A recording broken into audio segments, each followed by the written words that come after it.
saucy on a Monday night. Welcome to the show. It's Outlaw Radio. The People's Network presents Outlaw Radio. My name is Kevin Barnes. I am the host of Outlaw Radio. Give it up for me.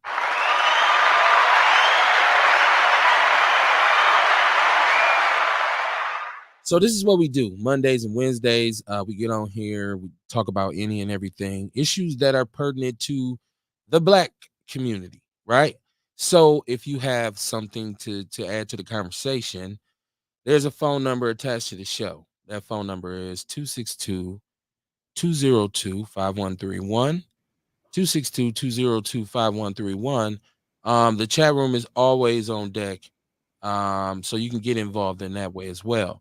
So, like I said, it's Outlaw Radio. We haven't been on since last Wednesday. Obviously, a lot has transpired in that time. So we're going to talk about a lot of that stuff tonight, man. Dion's always at me about my shirt. I'm teed up. I'm a distinguished gentleman. This is what we do. This is a neighborhood thing for us. You wouldn't understand, Dion. Mr. Carter, what it do, man? You are you unmuted? You right? You off the phone? You know, I see you. Yeah, I'm good. I'm good. I was wrapping the call up. How you doing, man? How you doing? How is everybody doing out there, man? Welcome to Outlaw Radio.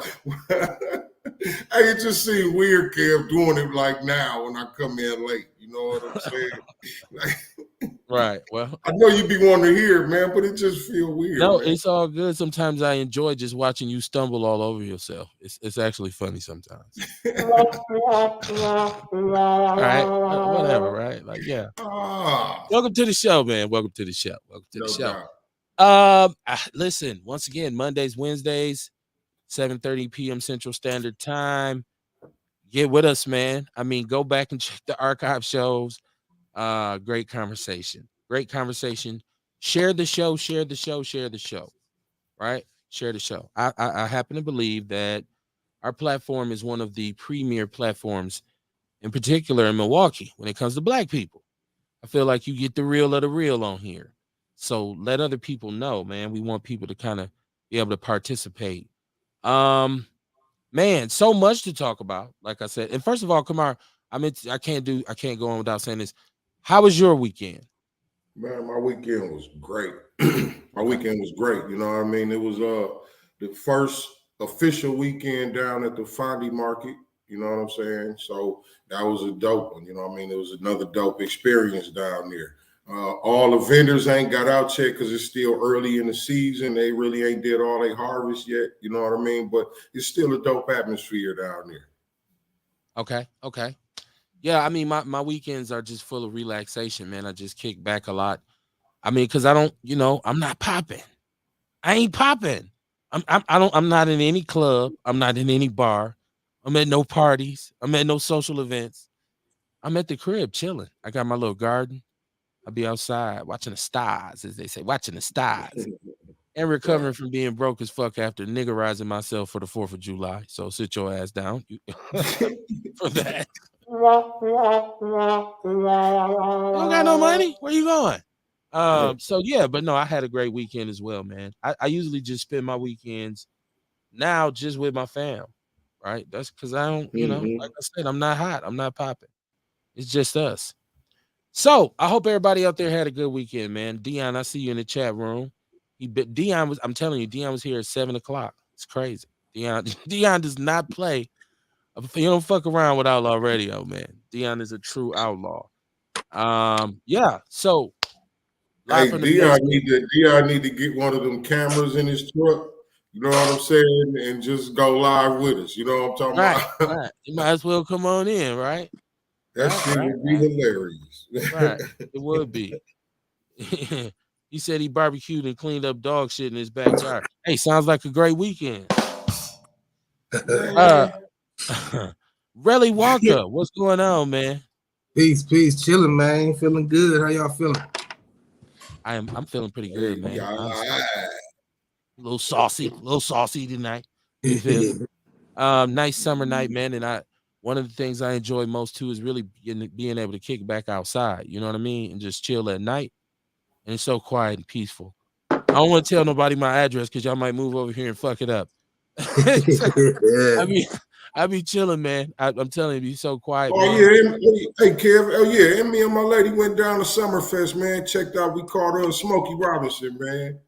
Oh, Oh, that's word, fly. you was there? My daughter was Yeah, there. man. My daughter was Oh there. yeah. Yeah. Yeah, we caught him, man. I'm gonna tell you, man. Smokey Robinson is amazing, man. To be 83 years old, still Right. getting out here, still moving. Man. You know what I mean? I mean, hey, he did his signature dances and everything, man. Right. You know That's what why I I mean? asked my daughter, I said, did he dry hump? She was like, Dad, why would you ask me that? I'm Yeah, like, well, that's what he definitely see, she did. said he didn't do it. I'm like, no, she was Yeah, like, he no, did. Dad, it was Hey, he just didn't do it to where she would notice. He didn't do it like they would do it today. You know what I mean? He did it like an uh-huh. 83-year-old. You know what I'm Well, that's what saying? I'm saying. The clips you see of him, and this is what I was telling my daughter. He's like gone viral even now for like the way he's just, kind of, and it's like, what is Yeah. dude doing? So but it's good though. You're right. It's a beautiful thing to be able to see that man. And people don't Right. know Smokey Robinson wrote. See, people think of him as a singer, but Too his much shit. biggest Yeah, fame came man. from He he wrote damn wrote near most of all those that shit. Motown hits, the Right. Temptations and all of that. He put Motown on. Yeah. Hell yeah. I I mean, I was don't know what his money looked arguably, like, but his royalties from that should be tremendous. You oh talking yeah, Then about he fucked around and did music with Rick James. right. yeah, This man, but think about it. This man wrote My Girl. Right. I don't yeah. care what color race you is. When you hear down, down, down, down, down, down, down, I don't care what country you in, they know that song. Straight So, up. but yeah, shout out to him, man. I got so You much know, money. uh-oh. Really Yeah. hit a tune on us, did he? Said, ooh. I used to lead the song in the church every now and then. You know, I Uh, did. My mom was the choir president. If the uh, tenor didn't show up, she was calling me out the right. pews to sing the lead.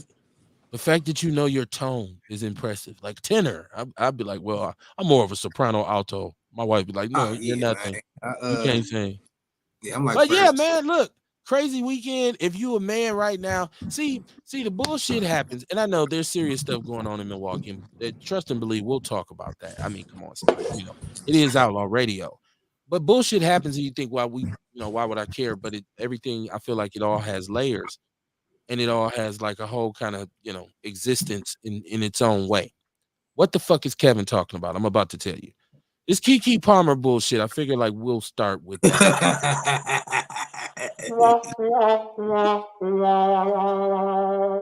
What planet do I live on? Man, What world do I live in? What is the name of this reality we currently exist in? Does Bizarro. does nothing matter anymore? Does anything have concrete kind of like, no, this is how it is, and there should be no, okay, so what am I talking about? Okay, if you seen this whole thing, she's at the Usher concert, right? And I might be late on this because we weren't on. So if you say, yeah, that didn't happen, well, just join in. So, long story short, she has this see-through dress on and her butt is showing, and she's at the Usher concert and she's, whatever. And little buddy, as J. Cole called him, little buddy at the crib taking care of the kids. And he feels some kind of way. So he goes on Twitter and he says, da da da da. People jump all on his ass. Right? And people are saying, like, nah, how you gonna trip? How you gonna trip? How you gonna trip?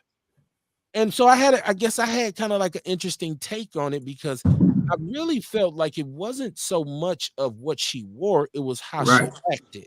Right. You know what I mean? Like along with Right.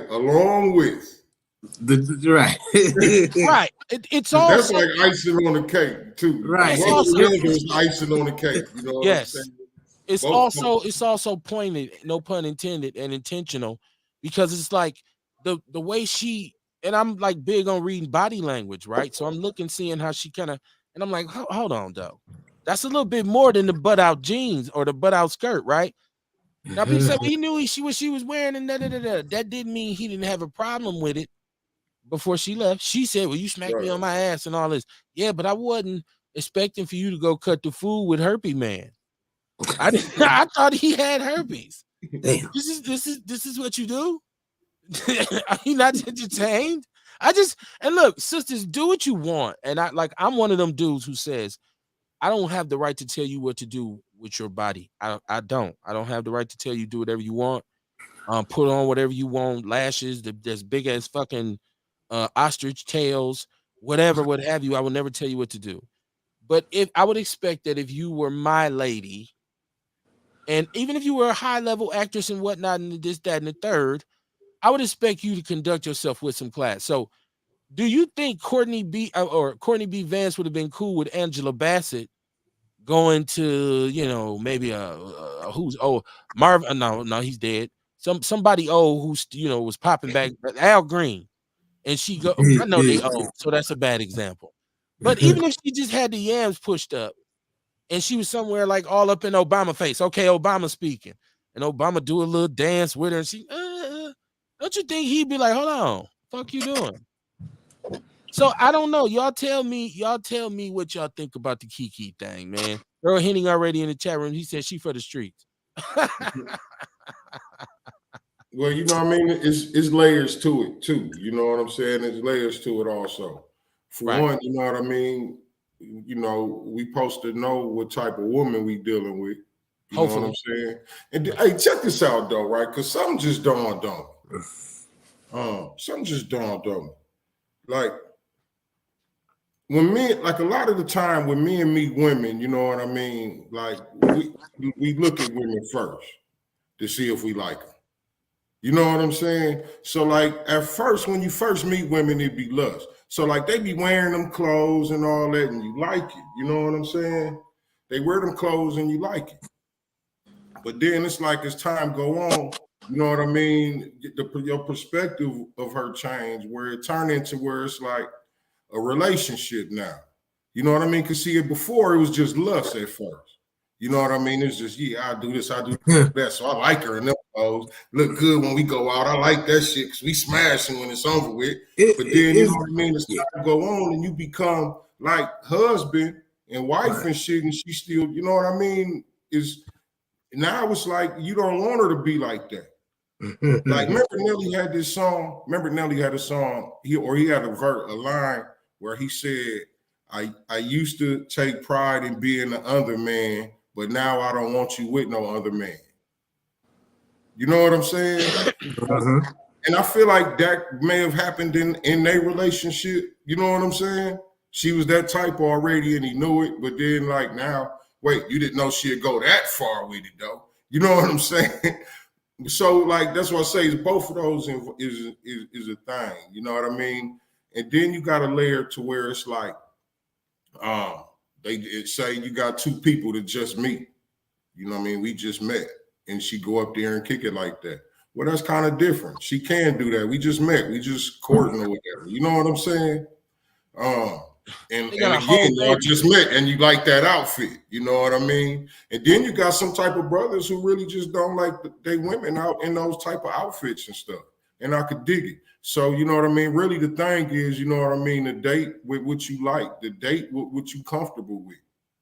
Yeah, I hear all that, but I ain't going. I'm calling bullshit on this. I call how she acted bullshit. It's definitely bullshit. I call how she acted bullshit. I call it disrespectful. It's almost like Halle Berry winning the award for banging Billy Bob, and Eric Benet got to stand there like, oh, congratulations, baby. Nigga, did you watch the movie? She and they're like, oh, black woman win the Academy Award, and you got to stand there like, and dude there, hey, how you doing, Billy? Like, yeah, how you doing, my brother? Like, you know, it's stupid. It's dumb. You can't listen. Listen, I'm telling you, once again, wear what you want. And if we as a couple decide, and that, you know, unless you don't care, motherfucker, you don't tell me shit. I do woo woo.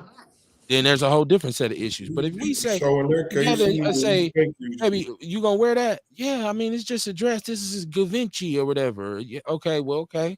You know, you can't put nothing over. Where you know, at least wear a little. But once again, the twirling and the winking and the blinking and the hip gyrations and all this, and it's like, bruh, I'm at the crib changing some shitty diapers. You on stage with Herpy, man, getting your groove on. Well, what you think, man? What you think? Called him Herpy, man. I mean, I guess as a man, I can understand, but at the same time, I just see a bunch of foolishness. You know what I'm saying? Okay, I goes without I I saying. I'll be real and shit. It's different when you just fucking on somebody as opposed to now they actually got your child. You know Right. what I'm saying? When you just fucking on somebody, shit, everything's Why a do we good why time. do we have to explain this, Rail? It Huh? should be Because understood. it's Because these is I don't know how old Kiki is, culturally it but should be understood, but it's She's layers to it that we 29. don't know. oh, see, so she younger than me. Damn, She about got 11 well, she years. got a whole baby with the cat. You got him living in the crib, taking care of the baby. Now Right. you want to So, go out and get loose. And but I mean, all he got is Twitter. Ain't nothing in his name.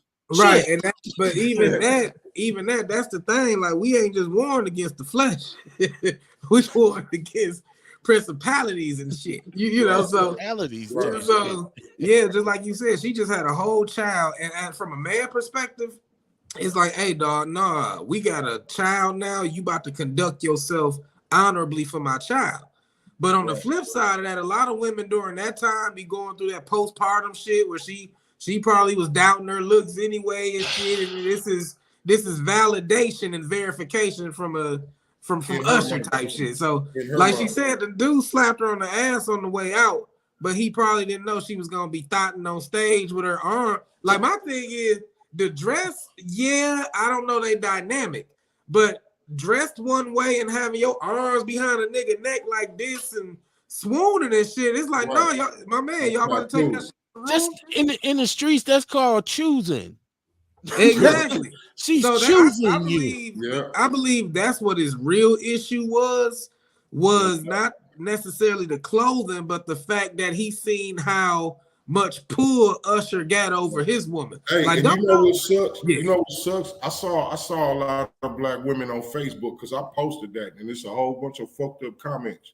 You know what I mean?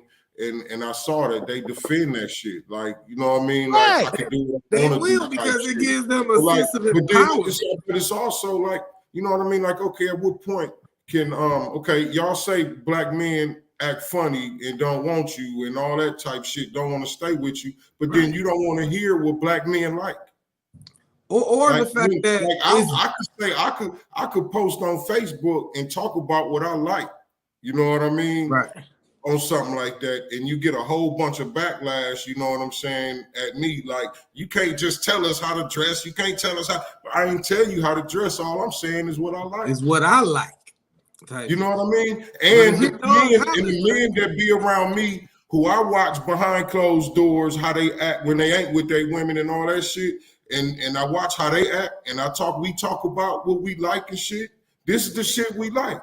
You know what I mean? It ain't the long hair, it ain't the right, eyelashes. right. You know what I mean? It ain't all the shit that y'all think men want. It's authenticity. For some brothers, it is though. For some of us, That, it yeah, is. that's because they fucked It up is. too, and that's the problem. Right. That's why I said the good men who I know, who I consider good men, who act right behind the closed doors when they ain't with their women and all that shit.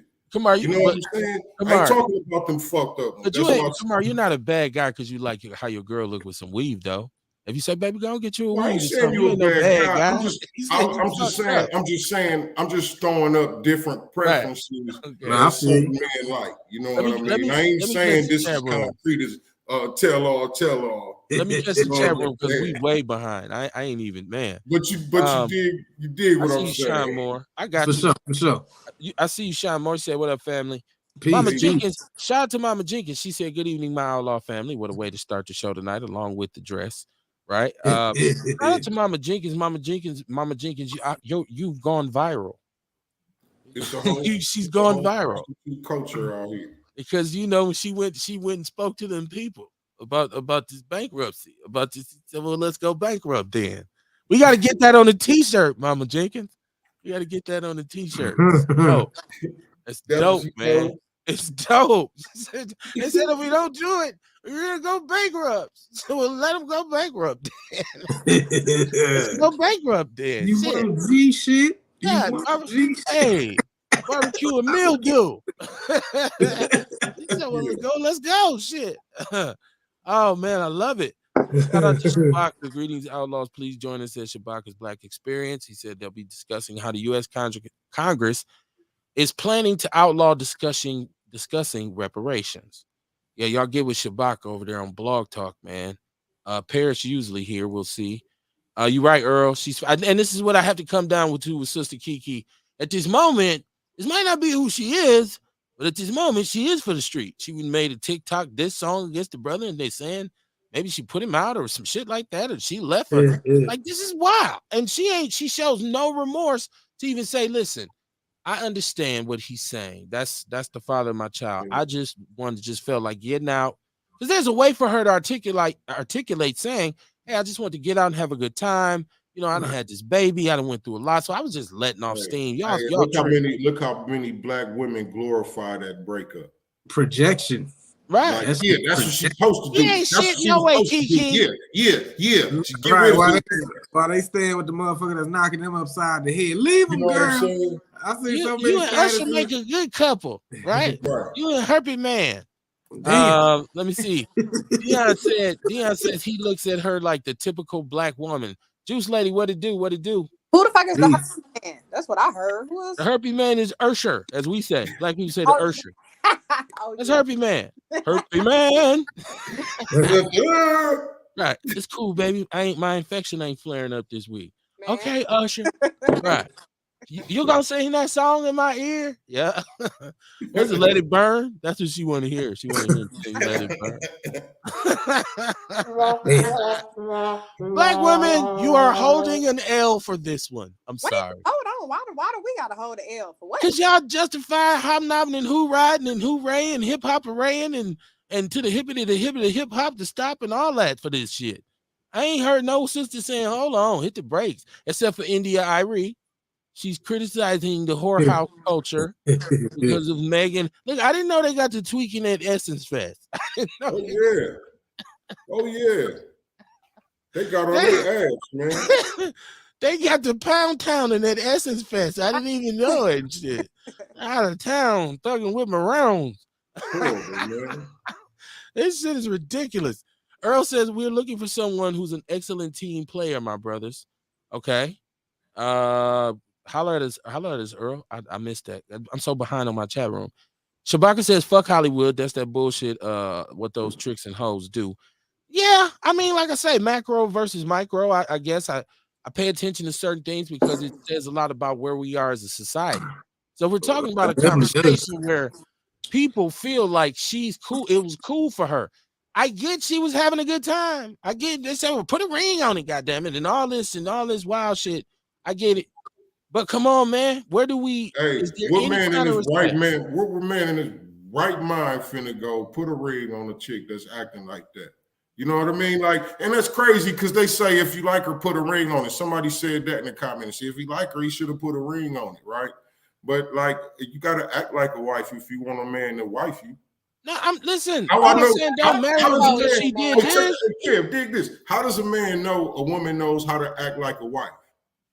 Right, it ain't no switch you can hit after a ring go on. You know what I mean? This ain't no switch. You just flip. Whatever you got, that's what you stuck with now. I'm not saying don't marry her because she did this. That's not what I'm saying at all. I'm not saying she's a whore or she got herpes from herpes man. I'm talking about. I get that. I'm just getting at like how women was saying that. Like, you know what I'm saying? How women was saying that. Like, but nah, that's some bullshit. But then it's like, why even knock her up then? If you're not really sure if this is a motherfucker you want to marry, then why you gonna make a baby with her? Right. Then you shouldn't even did that. And you know, both ways though. I mentioned that too. Sometimes people just fuck. And I mean, yeah, babies are the consequence, but I can't say I would have wanted to be with everybody I ever fucked. Sometimes, like, you don't want a child with that ugly bitch with the fat ass, but you know what I'm saying? So sometimes you might just fuck somebody. Wow. Please don't F people randomly if you're listening to Outlaw Radio right now. I mean, don't be random effing people. I'm just Very saying. dangerous. Back in the day, I grew up in the hood. Sometimes you might fuck around and fuck off just because y'all ain't got shit better to do. Or bored. I get it. I just look at it to me, it's about respect just for that. Like, go out, have a good time, do you. But goddamn, this is like you on the stage and with millions of cameras. Like, at least just give me a little respect. But There's some me gays and all in the Usher eyes, goddamn it. I mean, she got caught up in the vocals. She got caught up in the vocals. It wasn't just your typical, oh, thank you, Usher. It was, oh shit. She got She got saucy She with got with she, Usher. She She got up in his put pussy on arms. the leg. Got You know when they lean Man. back and put a little pussy on the leg. And she turned around and Right, said, check right. this out. And Usher said, ooh. That's the shit. I mean, it Too don't much make no dude shit. motherfucker feel good to see that another nigga got pulled over your lady. Like, Straight up, Man, that man. hurts. That hurts. That hurts. mhm. Sharon Evans, how you doing, my sister? She said, what's going on? But you know, I Welcome gotta to Live from the And Basement. if that's being insecure, I might be a bit insecure. You know what I mean? Because Don't no man nobody want want to to see that. Nobody. You Don't know, no man want to see that. yeah, I don't care how secure you is to find out Straight that up. if Usher said let's go, she going, then it's Nah, like I don't know. We can't say that that's the case. I mean, I'm just saying like Definitely by look the like it. appearance of the swoon. It damn sure looked like it, didn't She it? but Keith? definitely nobody looked likes like that she was though. swoon. What you say, real, Courtney? so nobody liked that. I remember it was this video of a couple at a fashion show, and like the model was walking up on the boyfriend, and the girlfriend stuck her leg out over a boyfriend. Like, this ain't I remember fashion. that. Yeah, you Right. ain't gonna come over here and grab his hand and have hell no. So people Shit, I gonna be remember. upset. I remember when Eddie Kane Jr. son to that chick and her She man melted in left that her. Every night, every night I got to prove my love. Listen, I personally would expect. I would expect if I went somewhere and this was the video that was online that was trending, I would expect for my wife to be mad at me. I wouldn't come home like, you can't run me. You knew what I wore when I left. Right. I She'd be do like, believe dude, are he you handled retarded? it. Like, I Right. mean, that you still I need would to have expect her to emotional be intelligence. pissed. Right. You to drive it know- home like, goddamn, how am I going to this motherfucking house? How am I explain this shit? Like this shit all over the internet. God damn. I'm gonna go sleep Right, in the kids' and- room tonight. I'll be Be on the on your little ass desk bed. bed. I'm sleeping on the toddler bed tonight. I ain't going in that goddamn room. Wake up in the morning balled up on that motherfucker like Sharon Evans said the dark forces and principalities are outside. Earl Henry said just a fuck partner, and most importantly, we know who's the father. Okay. I like I said, that F word makes it sound so much worse. It makes it sound violent. It's like, man, sometimes we just fuck. It's like, whoa, hold That's on. actually the Well, my mama used to etymology say of the word. screw. That It's sounded the- bad to me. Yeah. My mother say, Screwing. yeah. And Yeah, it's screwing, right? screwing. What is that? But it sounds a little bit more gentle than we fucked. It's like, whoa, hold on, calm down. Well, I don't need you to be that descriptive. that comes striking. Like fuck comes from fuk, which was I think that was the etymological word to strike something Oh repeatedly. Lord, Oh. strike yourself. Now we'll say you're in there striking. Right. Oh, we Striking, were there in you the go. room striking, right? You Had want to to strike that tonight? shit a few times, G. Right, Sharon said your hair is looking nice, Rail, and she said Kamar, she loves your t-shirt. I Shout out to greatly y'all. appreciate you. Okay. Yeah, shout out to Sharon. Sharon said most of them ain't got men of their own, they the other woman. It's just a Milwaukee Tubi shit. I love Tubi, man. Give it up for Tubi.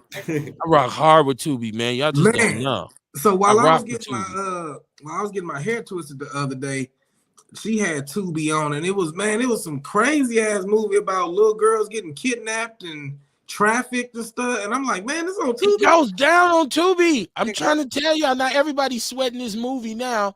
If I can't, the Mina Monroe movie, because dude in there going Ike on steroids. Like, you go watch this movie on Tubi. If I can't, like, this dude wins the prize for worst baby father in a movie ever. And he's been in all the Detroit movies, but people are just sweating him now for this movie. It's on Tubi. It's called If I Can't. And I watched it and it was almost like unbearable. Like, somebody please kill this dude. Man, that's how that trafficking movie was. I was just sitting there because my hair was getting done, but it made me feel. I'm like, man, they like the dude kissing the little girls on the forehead, and I know they acting, but as a father, I'm just like, nah, I wouldn't even want my baby playing a role like that. But yeah, you was tripping. You know, Deion says it was about sexual empowerment. I think that and Sharon Evans saying it. She said, why we got to be corralled. See, I think that there's a confusion now, because we hear women now who are more forthcoming about, being sex positive, right? We'll put it like that. So women now can legitimately say, no, I'm a player. I get out here and I get it done, right? How I move, how I want to move. And back in the days, they try to, put shame on her or whatever. And I don't think there's anything wrong with women feeling empowered by their I don't know. sexuality. But I think when it goes too far, it's just too far. It's like that shouldn't mean you get to go out and really just slut out and be like, well, no, I'm still classy. And there's because a time and why place would for you? everything. Right. I mean, be Time and place for sexy, everything. be a woman, be feminine. That's all beautiful. Everybody appreciates that. But when you get to bending over with your dress up over your head on Facebook, going live, and you grandmama. Like they in front of pastor at the BET Awards with the countdown and shit. Like that's just disrespectful, man. Right. He didn't like that anyways. He was like, oh, why they by me? Right? You know how dude is. I don't know if y'all ever watched his show, but he used to wear a lot of glitter back in the day. Every Sunday. I looked at your man. He was very saucy back in the days in a different kind of way. Let me see. She said, why we got to be corralled? I don't think women should be corralled. I would like to say about that. It's not about corralling you. I mean, it's about respecting each other. That's all I'm talking about. Like, to do it like that and then not be able to say, hey, that's something. Let me and my baby's father handle that.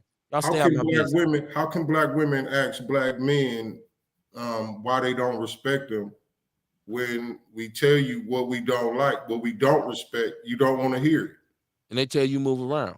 Right? You don't like it, motherfucker. You can't tell me what to do. Now you can't tell me what to do. Right. Or you can't. It's not about that. It's just about us talking about what we like. And I really feel like women should talk about men what they don't like. You know what I mean? They do all the time. What you don't like. We need to know what we need to work on. What was you going to say, Courtney? You got cut off. I don't forgot now. My thoughts went take for so long. If we less desirable, we need to know what makes us more desirable. I don't really care what I don't. But listen what I'm saying. Listen what I'm saying, kid. If we're not desirable to black women, or if we're not respected we need to find out why. You know what I'm saying? And we can't get mad when they tell us why. Why do we care? We need to know that that's something that we should work on, possibly. So then that's how women should be, Kev. Shit, you talking about? So you know what I'm saying? That's how they are. It's not. That's how they are. All men aren't like that. You can't be blaming all women because the hood rats and shit get more publicity than the regular women. You know what I'm saying? They're not the spokeswomen for us, but I mean, no, that's not what I'm saying. What I'm saying is, are you really walking around like, tell me what's wrong with me? Tell me how I can be more desirable to you. I just feel like you're gonna get who you have your person, and y'all got each other. We don't have to keep saying like, tell me how can I be more desirable? I don't know. I'm saying that because these the type of posts we see on Facebook where women ask all day long. Okay. This is what I'm saying. I ain't saying they just, but you know what I mean? It's like they want to know why men don't respect them, why men don't this, why men don't that. You know what I mean? Well, when we tell you, you know what I mean? You got to take that as criticism, like not it's constructive criticism. It's like we telling you what we like, we telling you what's respected, and then when we tell you what's respected, you don't want it. Listen to them. And what I'm saying is that go both ways. Like even with men, you know what I mean? Like if they telling us what's wrong with them, we need to take some look at that. Like talking about black men as a whole, and then you know what I'm saying? Like something that a lot of black men do. Some of us do that shit. I feel like we need to take a look at it. You dig what I'm saying? They never stop telling us. I feel like women never stop telling us. And this is my point. It's been going back and forth like this since forever. But the problem is, don't nobody want this criticism. They first need emotional intelligence. I mean, honestly, if old girl boyfriend had emotional intelligence or she did, they wouldn't be handling this shit on the internet. Like he felt compelled to type the shit on her shit because he was feeling some kind of way. Triggered. So, yeah, he was triggered. So now she gotta, I ain't gonna say save face, but since he cut up in public, she kind of gotta, shit on him in public because she's I don't know what he do. I don't know if he rich. I don't know who the fuck he is. Is he kept? What? But so she kind of had to do her thing in public. But my thing is this: they lack emotional intelligence and maturity. But what's even more so is disappointing is you see Usher starting to chime in on the shit being petty, And like I said, I know Oh, He trying to no, sell not the tickets. other nigga. He trying to sell tickets, man. He But just either way it serenaded goes, Sweetie the other night. Like he did, any woman there is getting sang to. If you at the Usher show, hey, tell your girl don't even go. But here's the thing. And I want to, because I want to kind of Don't move leave your girl around me. She was another playing for discussion. real. I don't want. I feel like this ain't clear. Women tell us all the time what they don't like. I feel like I watch platforms, So we need to I take watch consideration shows, I of that, listen man. to women's conversations. They consistently tell us what they don't like. They Right. say it all the time. I mean, you just listen at them. They're gonna say, "I hate when men make me sick when they look at these dudes." You know, this dude said this to me, and so you say, "Well, maybe we should listen," and vice versa. You said maybe they should listen to us. Nobody's listening to anybody. No, neither side listens as well as they think they do. So No we doubt. both be, you know what? That's what I don't like. And she be like, that's the that's what I don't like. problem. Right, and that's But the yeah, problem I'm getting at. but yeah, that exactly. That's the issue. Everybody That's want to the be heard. problem. That's it right there. Hey, I just say, do find somebody who you can deal with and chill and respect them. I mean, we make mistakes, but you ain't got to be all up on HBO with the booty out dress on the man bent over in front of him. It's like, damn, come on, sis, I don't do me mean, like that. they've been people done got devalued to the point where like even on Facebook, you know what I'm saying? You kind of know what a person presents or what they what their best foot is by what they put forward. If a motherfucker profile picture, they all turned around with their ass in the profile picture, it's like, okay, she must prize her ass. She must feel that this is a desirable ass. So It's nice. That's her prized possession. That's her right, quality. exactly. You know what I'm saying? So you kind of understand where people values are with what they lead with. And nowadays, the visual desirability is what a lot of women feel they have to lead with to compete against other women to get a man. To the extent that they dying under the knife to be competition type shit. What is the twerk about? Let's talk about that for a minute. Empowerment. Wait, I want to say, do y'all think she helped name that baby Leotis, or did she name that baby Leotis by herself? Is the baby real Leotis? Y'all think did he help name that baby Leotis? He already a punk, right? Right. Why somebody name his son Leotis, right? Leotis, like what? Was that his granddaddy name or daddy name? I don't know where Leotis came from. I was trying to look into that. That's an old Nobody. That baby. When the last time somebody had a baby and you said, "What's the baby name?" and they said Otis. It's a couple names that people don't get no more, right? Like you don't hear nobody, right? It's funny, man. Unless the daddy named Otis. Shout out to my guy Otis from the hood. But no, man. Like I said, I just think that this whole twerking thing is, because is it bad? Like, is it horrible? No, but just the mere idea of it is kind of like, especially when you see it now, like how you saw that, how you seen it at the BET Awards and you seen it at Essence Fest. Now it's kind of like a thing where as a man, I'm starting to say, well, what is this really about?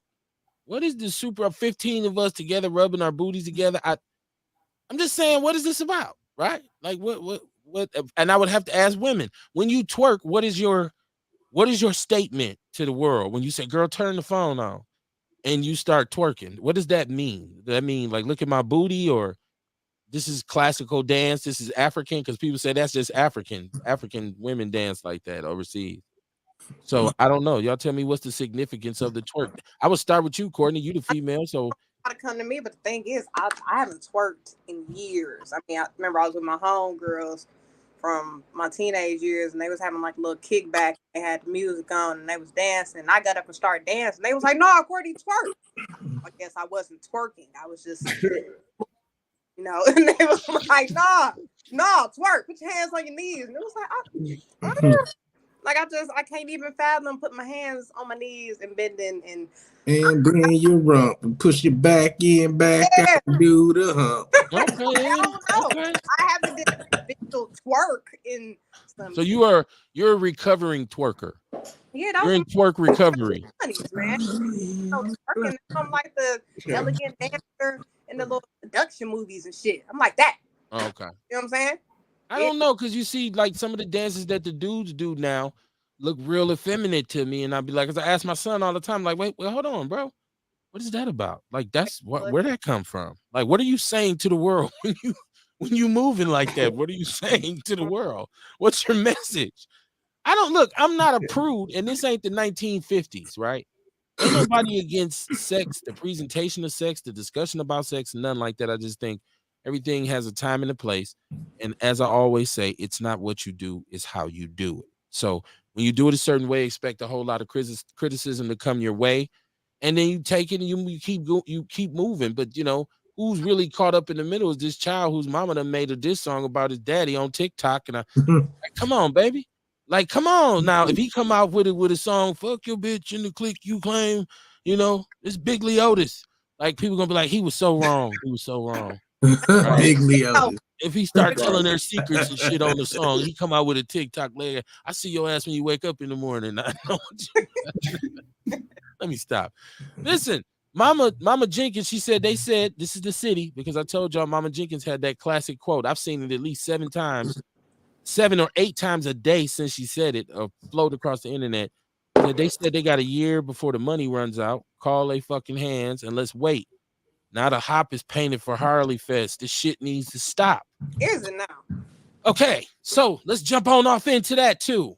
Let's jump into that, because there's a very important meeting coming up where they're gonna vote, or this is where they vote on this property, on this sales tax, the sales tax hike, I should say. I said heist. I should call it a heist. Hey, that's what it is. It makes no sense on a whole. The fact that they put stipulations on it don't make sense on a whole bunch of different levels, since it's all taxpayer money anyways.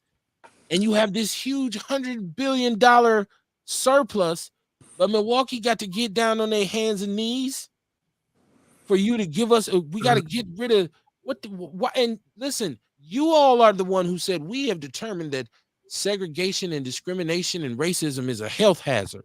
Yeah. And then you say, well, but fuck that. Talk about DEI is going to be banned. What? I don't know who you are anymore. Right? Like, it's like you look at your partner and say, who are you? Right? And so this is very pivotal for the city of Milwaukee. Now, of course, the politicians are like, yeah, we got to do this because we don't want to go bankrupt. So they can, they don't want their check to stop. Right? But then they say, well, this is all about services. If we don't get this, if we don't do this, all of our public services will be affected. There's a couple questions that I have here. Number one is, how'd you let it get to this point? When you've received COVID money, you've invested all these billions downtown. You got corporate headquarters popping up here and there. You have people like my brother who gives $700,000, Chris Abley, to political campaigns. Right? Yeah. You also allow 6,000-7,000 people to move outside of the city that work for the city. So that's money gone. And then you look at the people who live in here and say, it's okay. We just gonna raise the price of all the shit in the city from now on. Shit, a pack of cigarettes are already $20. Fucking gas is $5 a gallon. A Big Mac meal, I don't know if many of y'all have paid attention. A Big Mac meal is $13 right now. Damn. I took my kids to McDonald's. They said, we want a Grimace birthday meal. It comes with this delicious shake, Dad. I pull up to the drive-thru, say, give me 2 of them motherfuckers. You know how we do it when your kids say they want it. You give me 2 of them motherfuckers. Put barbecue sauce in the bag. They was like 42. I was like, what? All I got was a McDouble. That's $1.25. How much is the meal? $14. Just because they gave you 10 nuggets and a fucking shake. So inflation is all the way through the roof, right? And your solution is, hey, in order to get the money that y'all already paid us in taxes back to help y'all, we gonna tax y'all some more. And then we gonna add a bunch of bullshit to it. So this the way people vote and they said, well, we're gonna have a lawsuit. Oh, lawsuits and litigation take years. And once again, who's gonna pay for the lawyers? Once again, who gonna pay for the lawyers? Us. Who's gonna pay the city attorney to defend the city? Us. Who gonna pay the judges? Us. Is all the plan to dry us out? Because they could do shit to Like I just seen an article that said Maryland did 10 million in sales the first week they legalized marijuana. Come on, 10 million. You might as well legalize it everywhere you Do go. you think This they're shit waiting is to like after getting smoking in your car. gentrification? I believe so. Yeah, Once like they you dry said, out, they're trying to bleed us out and shit. yeah, that's all. They starving us out, bleeding us out, and trying to excuse why the fuck they doing it. I don't know if she ever screwed Herpy Man or not, Earl. I don't know if she ever did. I don't know. Oh, We'll man. know in a few months if her ass be on. Shit. Damn, Kiki got swollen nose. We'll know. Coughing and shit during her song on stage, like man. Usher. He said the witch doctor is right. Them raggedy ass tramps of Hollywood. I would not let them suck my dog's D. Raggedy tramps. Classy gentlemen, I don't speak like that. Earl said Kiki was metal horny. She was horny. Real Dion said real Tubi be cracking. I'll send you some documentaries. Dion does watch the documentaries on Tubi. He always sends them to me. I watch the movies. He watched the documentaries. I watch the movies. Documentary person, So I'll be watching the most bootleg of bootleggers because it's very important for us to support doing us. I would rather watch a trash movie on Tubi than watch one on BET or TNT or CBS or ABC. Because a lot of shit I watch on there, I'd be like, this is some bullshit. Even if they got fancier cameras, I'd rather watch us do us. Shit, that's why I support Tubi. It might be owned by some old white dudes. I don't know, but they keep black people they have a lens on Tubi. There's a lot of Milwaukee movies on Tubi, right? In your opinion of them, it is what it is, but they own there. Somebody somewhere getting a check. I get old co-work people I used to work with that now make movies that go to Tubi and Amazon. It's dope. Yeah. My boy Swift Sloan, shout out to Taco. I know his uncle. I don't know him personally, but he does. We had Ken Black on here, the comedian. Right. He's been in a bunch of those movies. Hey man, somebody getting a check, man. That's all it's about. Earl Henry said women got something to say when Cotton won't. I don't know. I missed that one. Sharon Evans says, word, Kamar. Dialogue is important for the building or rebuilding of the black culture because we are falling apart. Black men and women relationships have to be maintained for the culture. Just a little respect. That's all. Yeah, we gotta talk. We gotta talk to each other, man. And they gotta heal first. They gotta. My bad. They gotta. Oh my bad. No, I was telling you, go ahead. Oh, okay. Somebody say something, goddamn it. No, you go. You go. They gotta do the work to heal. Like, first off, before we even had those discussions, motherfuckers gotta get to a point where they could disagree without getting offended, and you know what I'm saying? Because like that clip I sent y'all in the group, how Edward Bernays got women to smoking Lucky Strike cigarettes. and really he convinced them that it was empowering. They called it torches of freedom, but really it was just to double the market base for a cigarette company. So when you think about all this twerking and over sexualization of women, for years other women protest and was mad at rap and shit about sexualizing women, but over time the oppressed always learn how to start oppressing themselves. So now women sexualize themselves, thinking that, if they're gonna do it to us, I'm taking power over and they're gonna own it. But either way, you sexualizing yourself in front of your children, which is still good for white business. Either way it go, right? You're gonna watch it on BET or you're gonna buy the DVD. They finessed into thinking they doing it for liberation. Right. Well, she's liberated. This is independent women. Women are like, people are born non-binary now. People are born without gender now. So you gotta understand, we dealing with a different kind of generation of women. For real. Like this ain't your mama's woman, right? Like this is, and they say I'm monochromatic or some shit. I don't know. They got all kinds of names and pronouns and shit. They ain't regular women no more. It's a different day. That's why you have to be careful what you say to them and how and so, but if we say, okay, if that's the standard, then why is he wrong for saying, hold on, man, you somebody mama? You up here showing the world your booty cheeks. That's what he said on Twitter. They got in his ass. He had to cut that Twitter off. His phone blew up. She had to show somebody her booty cheeks to become a mama. I mean, Well, okay, that's one way to look at it. Like, but these your booty cheeks. That's what she should have said. Something I don't know. that shit Let should me have just see. not been handled on the internet. I see you, Jesse. Jesse Parrish. He says peace from Peace, Frontline Black peace. News and Shabaka's Black Experience Enhanced. It'll be on Tuesday, tomorrow, 6 p.m. 8 p.m. Central Time. Right, 9 p.m. Eastern. So get with them. Share the link in the People's News Network, Jesse. She said Kiki from Chicago. That's why the baby named Leotis. Yeah. I thought she was something like Joliet or something. I didn't think she was directly from the shot. Oh shit. Dion said you got to have ass to twerk. Okay, I would assume, but you not necessarily, because I see a lot of women who it's just a dance. Like, it's not even really about I got a big butt.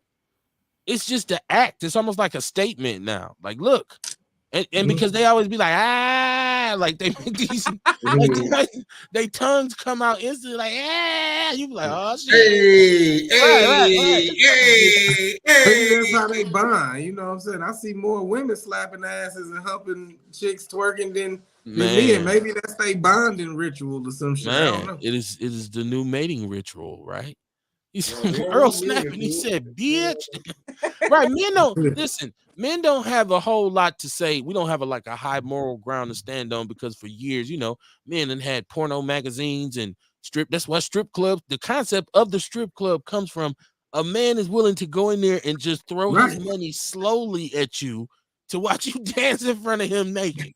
So it's not like we could be hard on women about nothing. It's like y'all the original dogs.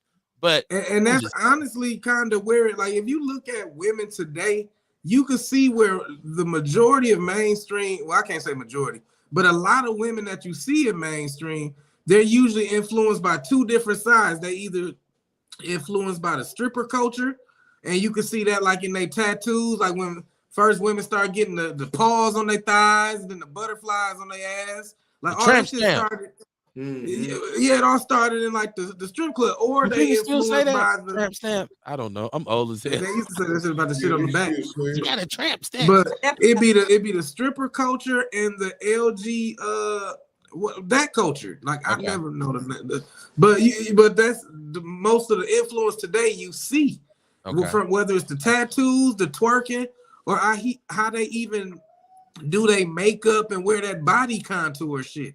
A lot of that shit started with men trying to give off the image of being women, and women adapted that to feel more like women. All that makeup. That's that trainee stuff, man. Okay, now we getting somewhere. Wig, makeup, fake hips, fake titties. How we figuring out somebody who to blame this shit on? It's the trainees' fault. Y'all started all this shit. Cultures.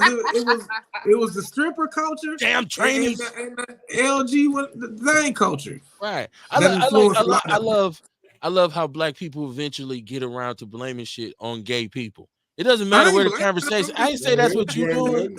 I ain't say that's what you're doing, real. I'm saying you get to talking to a black person and you'll start talking about one thing, and it will eventually end up like, that's why they trying to force this gay agenda on us. Like that comes up. Like, you see how they got men in the media? You'll be like, wait, we was talking about basketball. How we get to, you talking about the Bucks? How the basketball players be looking saucy and sassy and shit. Oh wow, okay. I'm gonna have to stop using the word saucy now. Conversation if you want to. Really. Okay. Yeah. Well, it's a rapper named Saucy Santana. That's okay. I'm officially retiring the word. I will no longer be saucy on the show. That is it. That is. No more sauciness on Outlaw Radio. We're gonna have to create a new word. No, I don't want to be saucy. No. Alexandria Brewer. Who is that? Alexandria Brewer. I'll be looking. That they might be commenting to somebody or tagging somebody. Oh, okay. I keep forgetting because they be like, "Fuck him, he ain't talking to us." White Constant. Okay, so they are having a conversation. I see Mama Jenkins had some input. Let me check her comments. She said the city has a continuance fund that's just sitting there. That money chest has a shitload of cash. Mama Jenkins, is so much stupid foolery with this budget thing. That's why I love that you went down there and brought the house down. right? And shout out to Vince Tony, who was supposed to hit us up because he has been going back and forth to the meetings. Because at the same time, there's also the licensing hearing for the hotspot, which if you listen to Outlaw Radio, you have heard so much about the hotspot and his presence right in the neighborhood, my old neighborhood, adjacent to my old neighborhood, 27th and Atkinson, in that area. I think that's where it's at. Is that it's right in there. Everybody knows the hotspot. You know where it's at. Right. So so there's a licensing hearing for that. So Vince has been going back trying to get that done, trying to get people to get into that. And Mama Jenkins is saying we really need to pay attention to what's going on, what they're trying to pull on us. Yeah, Mama Jenkins, I that's what I'm saying. To me, you went viral. You said the I mean the attitude of how it came across when I read it. I said that's Mama Jenkins who be on Outlaw Radio. Let's go bankrupt then. It's like you tell somebody, look, if we keep driving, we're gonna run out of gas. And you be like, well, let's run out of gas then, motherfucker. Right. That means keep this motherfucker rolling. So, yeah, man. I love it. That's some shit. That's some tight. I gotta give Mama Jenkins some t-shirts. I know I promised them to her. I got some stock. I gotta get with the boss and see if I can get some t-shirts made. For all of y'all, I need to get a rounded t-shirt for the summer. We'll see. We'll see what we come up with. No, I gotta get Mama Jenkins hers for sure. Mr. J's on there on Tubi. Yeah, they make the movies that you recognize the places. Like that's over there right off the block. It's great to see in movies. Shabaka says the Eurocentric culture is that of savages. Said no gender is the darkest forces and principalities. Okay, so she's saying when I said people say they're non-binary and whatnot, that's the darkest forces. It's very strange for me for a person to say I'm not what I was born as. I'm something different because I'm like, well, we standing here looking at you, and you for sure what you was born as. But people they say, Kev, you can't be like that. You can't be like that, Kev. Right. So I'm trying to live in this new world. Like, okay, so what? If but it ain't new. It's been like this. It's just that motherfuckers have to stay in the closet, and now the world is just very open. So motherfuckers is open, but it's been this way. I feel like gay people were always out. They just all went to the same club on the east side when I was growing up. Because we didn't really have a gay club that I knew about right on Capitol. Maybe it was. But I'm like, I know they here. They all go to the same club. Boy, was I wrong. Control C in the building. Crystal Ship, how you doing, my sister? Peace. Welcome to Outlaw Radio, live from the basement, Monday night. Getting warmed up. We'll be back Wednesday. She said saucy and flaming. Well, I've never used the word flaming, but see, I used to listen to E40 in the Bay Area rap back in the days. And they had when E40 had Sick With It Records, they had a compilation album, and they had a song called Too Major. And he said, just because I'm saucy, yo chick lost me. You better back up off me. So that's why we used to always say, oh, that's saucy, but it's retired now. It's done. We threw it up in the air. It's been hijacked. Yeah, saucy. It definitely used to mean that you was fly and looking. You know, it fly and shit. Yeah, but it's been hijacked. Right. But nowadays we really be saying sassy. I haven't really heard people say saucy except for tonight on this episode. Usually I hear dudes get. That must be what women say. Women must call each other. Nigga better not call me sassy. It be women. I've never heard dudes say sassy. It's always women. I haven't heard. Sean Moore, are you bearing witness to this foolishness tonight? Yeah, I'm hearing it, man. I'm hearing it. Hey, Courtney. Hey, Sean. Professor Real, Dr. Carter. Peace. I just want to speak on that hotspot situation, man. Okay, let's go. You know, I got a call this morning. I was mentioned in the hotspot situation, and I don't want this to be about me. You know what I mean? Yeah, I got a situation with them, but this ain't about me. This is about the effect that this one store has had on an entire city, right? A lot is going to come out tomorrow. A lot is going to come out at the meeting. How they're running this criminal organization, how they have become the law in the community, how they have manipulated the Milwaukee Police Department so that they can continue to operate, and how this manipulation has helped insulate this organization that has taken over this community, man. You know, I thank Vince. I thank whoever sent the video in because I couldn't. Due to my circumstances, I don't even know if I'll be allowed to testify. But other people will be there. Just like it'll be people there to testify on their behalf. You have people who are running AOD organizations, man, coming out to testify for these people, knowing that they are the epicenter of the addiction in this community, that they are the epicenter of the violence in this community, that they are the epicenter of the dysfunction in this community. But we have leaders, we have people working within these organizations that have vowed to help fight these problems. You're coming out to support these people. Okay. So their control is very strong. When you can't go to the authorities because the authorities go to them and report to them that they're complaining about them. So it's a lot going on, man. And this isn't just a Garden Homes issue. This is affecting all of the other neighborhoods surrounding Garden Homes. So it's affecting our city. Okay. And we need to show out. So. And when is the hearing? When is their hearing? The hearing is tomorrow. Well, the meeting, which I find it ironic that Ashanti Hamilton is going to be at the meeting for the community when you're not the alderman no more. You're over the Office of Violence Prevention, and you won't even go to shootings and speak to those families. But you'll show up at a meeting about the hot spot that you no longer have anything to do with. The license hearing is on the 13th. I got to get the time.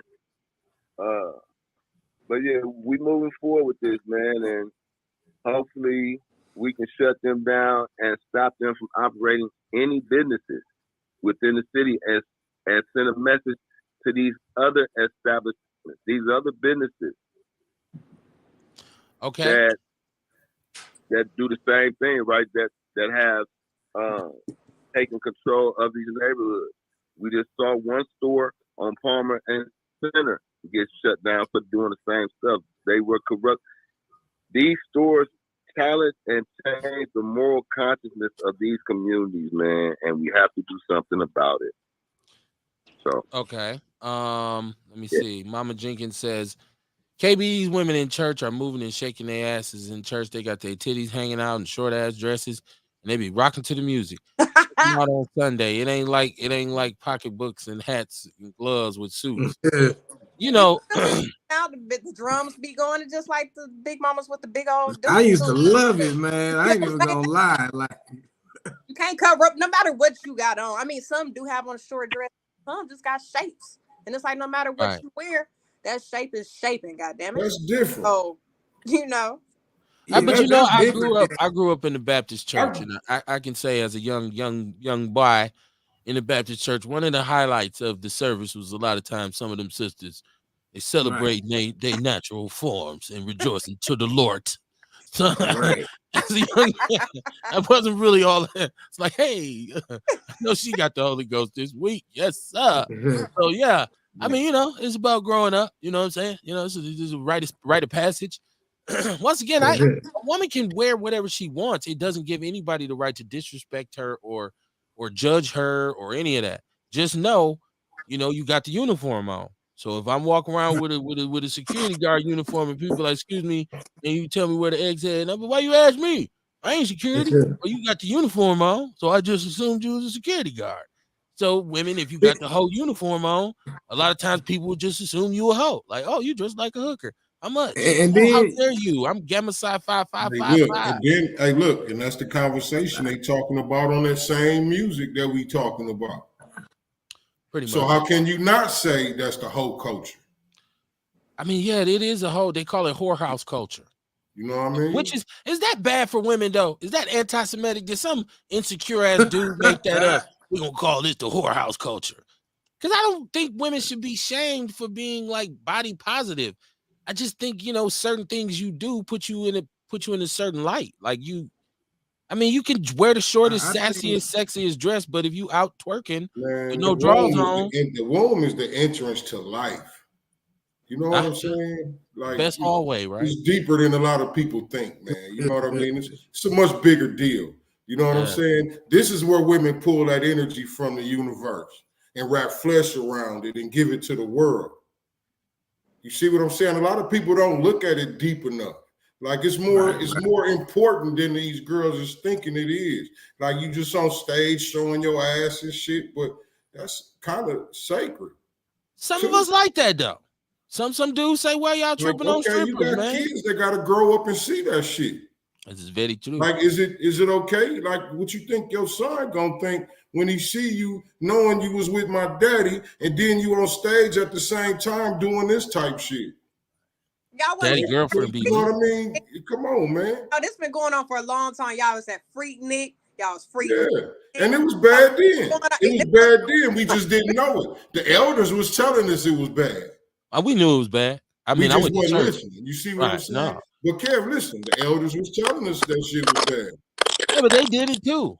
That's how we You dig got what I'm here. saying? But you dig what I'm saying? So really, like we can say it happened back then, and it's Yeah. happening again. Only this time it's even worse. So we can tell y'all, like, look, this shit ain't cool, really. It's Is it cool worse? that you own it. Ain't nothing wrong with you owning your sexuality.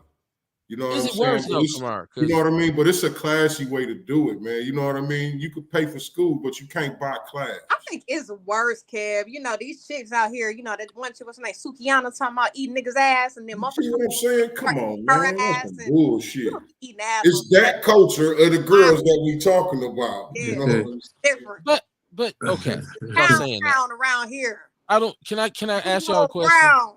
I know I'm old, but I Down. want to ask y'all a question. It's wild. Have you ever heard of a woman by the name of Millie Jackson? Yeah, Yeah. she had a horrible mouth too. Millie Jackson gained fame in the 70s, right? And she was basically the female Dolomite. And so, I mean, this conversation ain't new. It goes back and forth. I just think, you know, it's a grown-up thing. And the sad part now is that this oversaturation of sex has affected our children.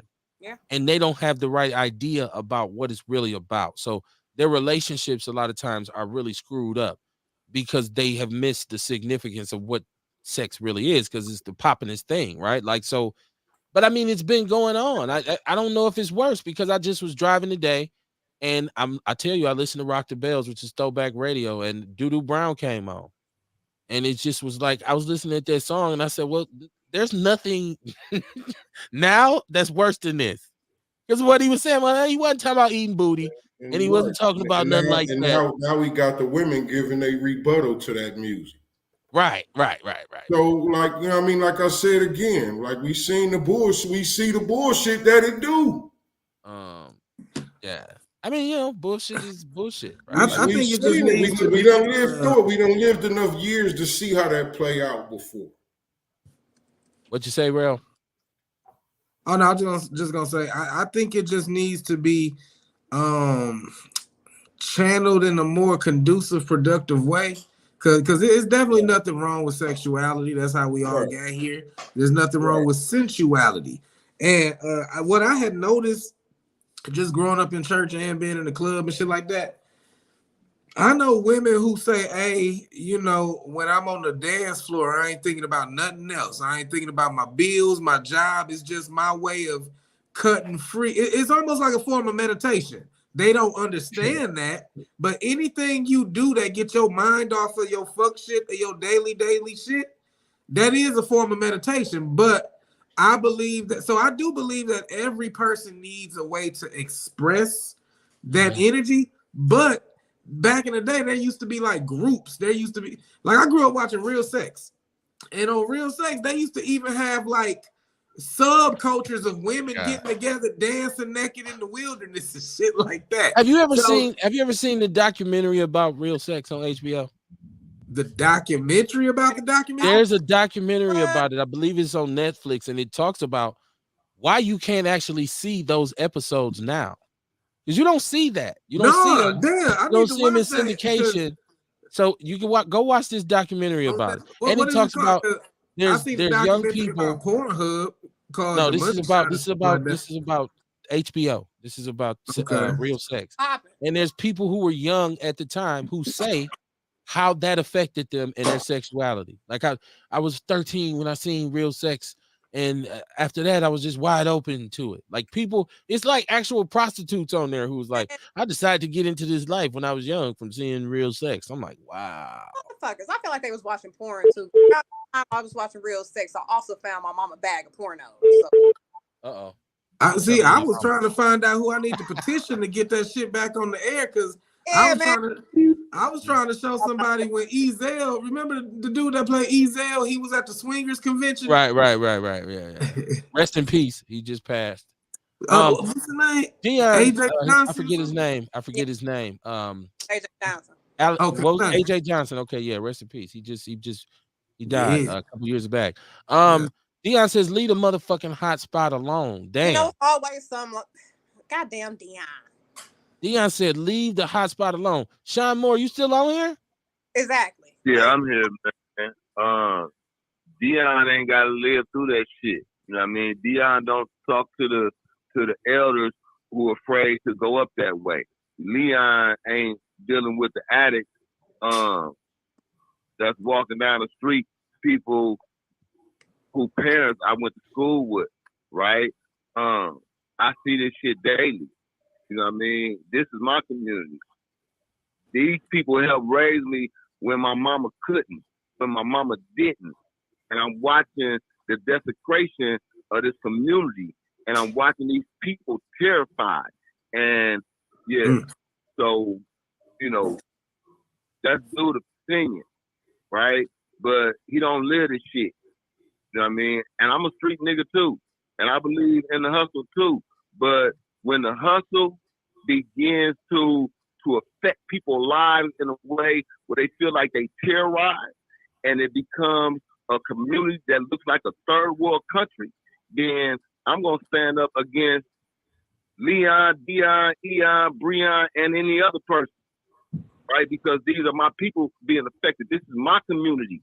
I brought my kids back to this community because I wanted them to see what a black community looked like that stood together, that worked together.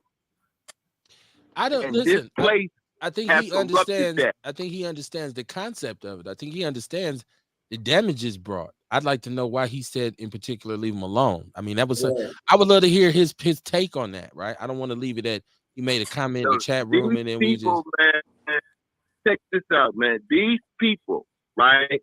Every 35 to 50 days, I have done the numbers.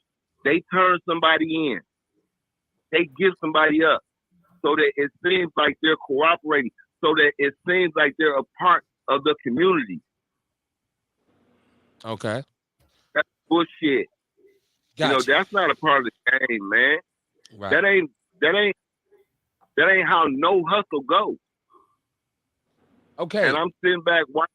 They not from the community. Is Dion on the line? Oh yeah, I'm still here, Kev. I'm just listening. Okay. You know, they don't do that shit out there though. Okay.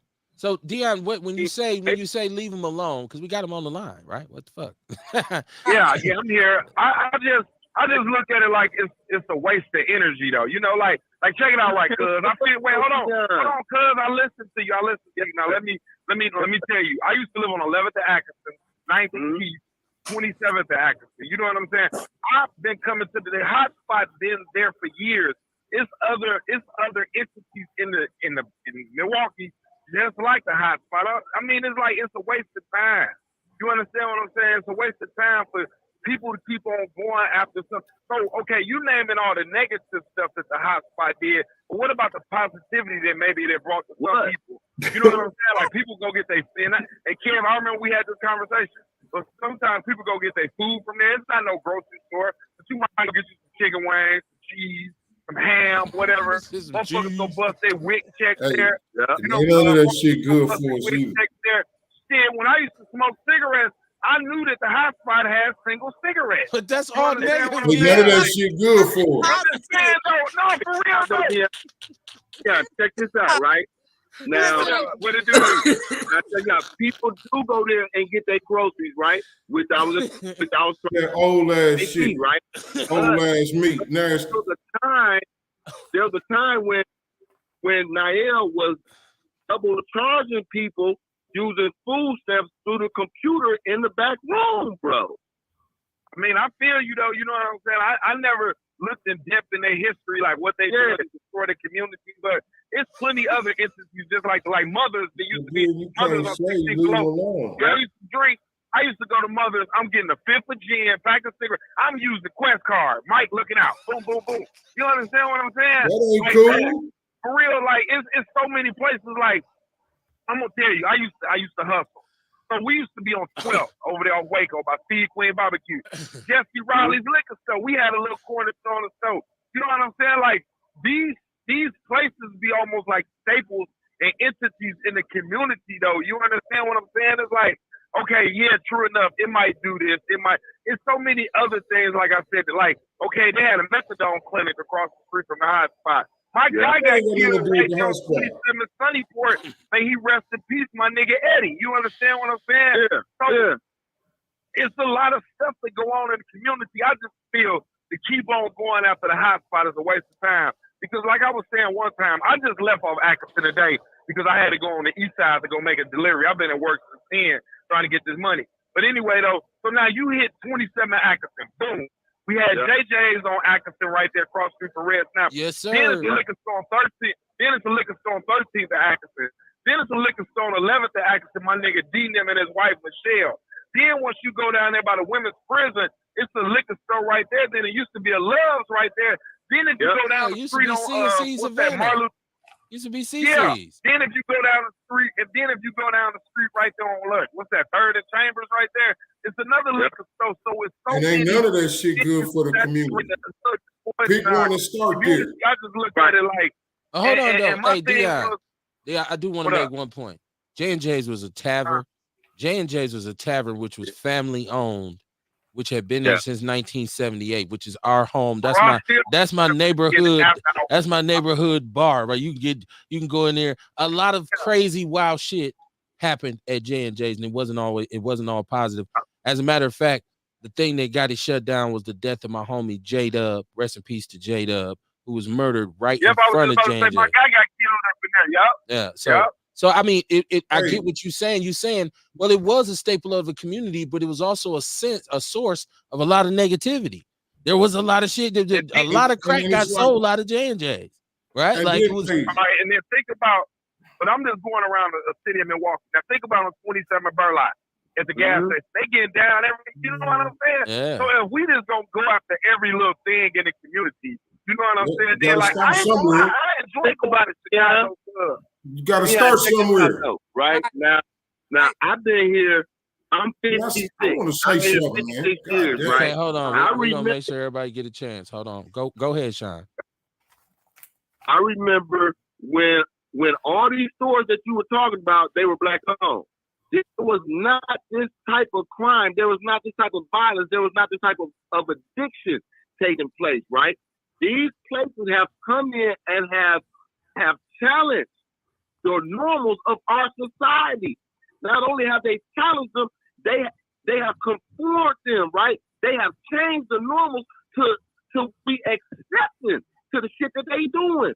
When they accept Quest for food stamps and liquor and all of that, okay, you doing it, you looking out for some people, but you also taking away from some people. You also using that money that's supposed to go to them kids, and just like when I was coming up and I didn't give a fuck, right?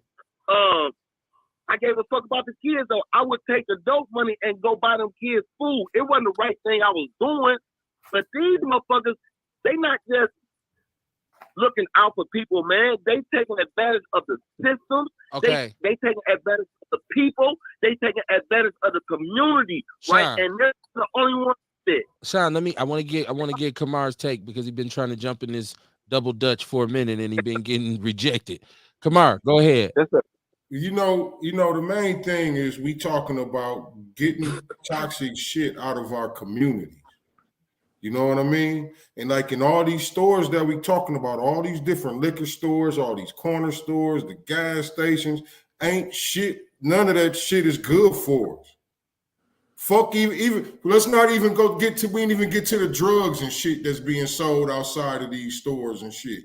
You know what I mean, or whatever. But let's just talk about what's inside the store that don't even need to be in the community.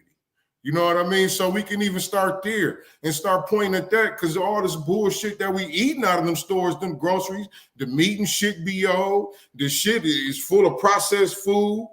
They overcharging us. Like, ain't nothing good about these motherfuckers. Like, we trained to think that they doing something for us. Like, it's people that go to these stores like, oh, this my guy. Yeah. Dog don't give a fuck about you. He just wants your money. He's sending your money out of the community. He ain't doing shit in the community. You know what I mean? None of these people. You know what I mean? But they ain't doing nothing but poisoning our communities. And then we get to the crime that stems from the shit that they selling. You talking about the liquor stores. Niggas standing out there getting drunk. They selling dope, selling, you know what I mean? All type of shit is whatever. You know what I mean? But we talking about getting bullshit out of our community. And then you have to start somewhere. So start at the stores in your community. That's why Sean banging so hard on him, because that's the one that's right in his community. You got to start. Should he just say fuck that one and start working on somewhere down on in Waco? You know what I mean? Like, come on, man. Like, you got to start somewhere. And I will say, for all the criticism that was levied on the Black Panthers, the original Black Panthers here, the one thing that we made noise about was what these smoke shops and what these gas stations were doing, selling legal lean, selling that K2. I tell people all the time, the video went viral of us in Gauss on Capitol. We filled up 3 carts of rotten expired meat, made them apologize on 98.3, right. Pay for a block cleanup, and pay the kids who cleaned up $20 a piece. So these stores and all of them need to be eradicated. I guess that's my point. It ain't the hot spot shit. You got to start somewhere, like they said. So go ahead, Dion. So now, when the hot spot, say the hot spot do close down, then what's gonna be put there? Another abandoned building? No, that's not the thing, Dion. See, and that's where the problem came in. 6 years ago, the only reason they stayed open is because they agreed to work with the community to change the hot spot to a butcher shop. They were going to buy the other building and change that to the grocery store. They were going to buy the other building, change that to the produce and the fruit store. But when they got me out the way and other people, bro, they just expanded their enterprise, right? And it was fuck the plan, because the people that's standing up for it, they gone now. Like, there was a directive from 414 Life to stay away from the store. But y'all supposed to be combating this shit. No, fuck that, stand away. I was behind getting Bobby to sell the store on 27 an hour with them other community members, right? And he sold it to somebody in the community, a black lady, right? My thing is if they not gonna work with the community, get up out the community and let the community buy their building. That's where we get shaky. I feel you, dog. I feel you. That's where we get shaky. I'm about to hang up though, Kev, and finish listening, man. I definitely appreciate you guys. Hey, Kev, I appreciate you, man. Thank you. And it's all love, yeah. Thank you for coming on today. Oh yeah, most definitely, cuz you know what I'm saying. You know, I just look at it like I'm gonna be. I think his headset went out. I think it went out. Got it. I'd be watching this dude who's a time traveler from 2005. You ever see these videos where he said he's walking around these big ass pants on, talking about I'm looking for some boppers. The shit I'd be on, man. I go down to Texas. Texas type 8.56%. I go to Mississippi. You know what I'm saying? So I'm looking at it like, okay, ours 5.6. We got some of the cheapest in the nation. I don't give a. Chicago's is 10%. Dion, you blacked out. Fucking big go up though. You know what I'm saying? You blacked out. We don't know what you're talking about. You know I'm on the road. We don't know what you're talking about. I'm talking about that sales. Can you hear me, Lotto? Yeah. Yeah. I was talking about the sales tax. Like, I travel a lot. We got one of the lowest in the country. When I go to Texas, it's damn near 8.5%. Chicago's 10%. I adapt. I don't give a fuck about it. You know what I'm But saying? we So also have it's a lot income of shit that, tax, and a lot of states don't I have mean, that, and wheel tax and luxury tax, and you know what I'm saying? So it'd be a lot of shit that I just look at like, bro, we just be wasting our time. And don't get me wrong, for those that's out there advocating for it, more power to you. I love you. Keep up the fight. Because maybe you know, like when the Then you property gotta tax stop was saying leave me alone. look, I stay on 79th over there around the corner from Madison.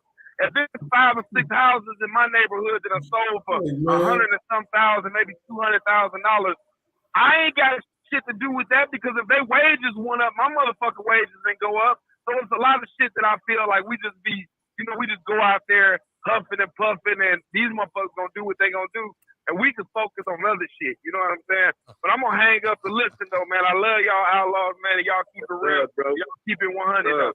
all right, Dion, peace and About love. the property tax, you're not lying about the property tax, man. In New Orleans, bro, they charge you anywhere between 6 and 15%, depending on what store you go to. They charge what the fuck they want to.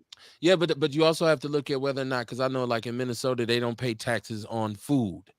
You pay taxes on Okay. everything else. So different places have different tax codes and different, like, you know, they talked about, yeah, don't move to Houston because they have these crazy property taxes, right? The cost of living in California is super high, but the Yeah. wages are higher, right? Like, so you can say, damn, you make $70,000 a year. They're like, that ain't shit in LA.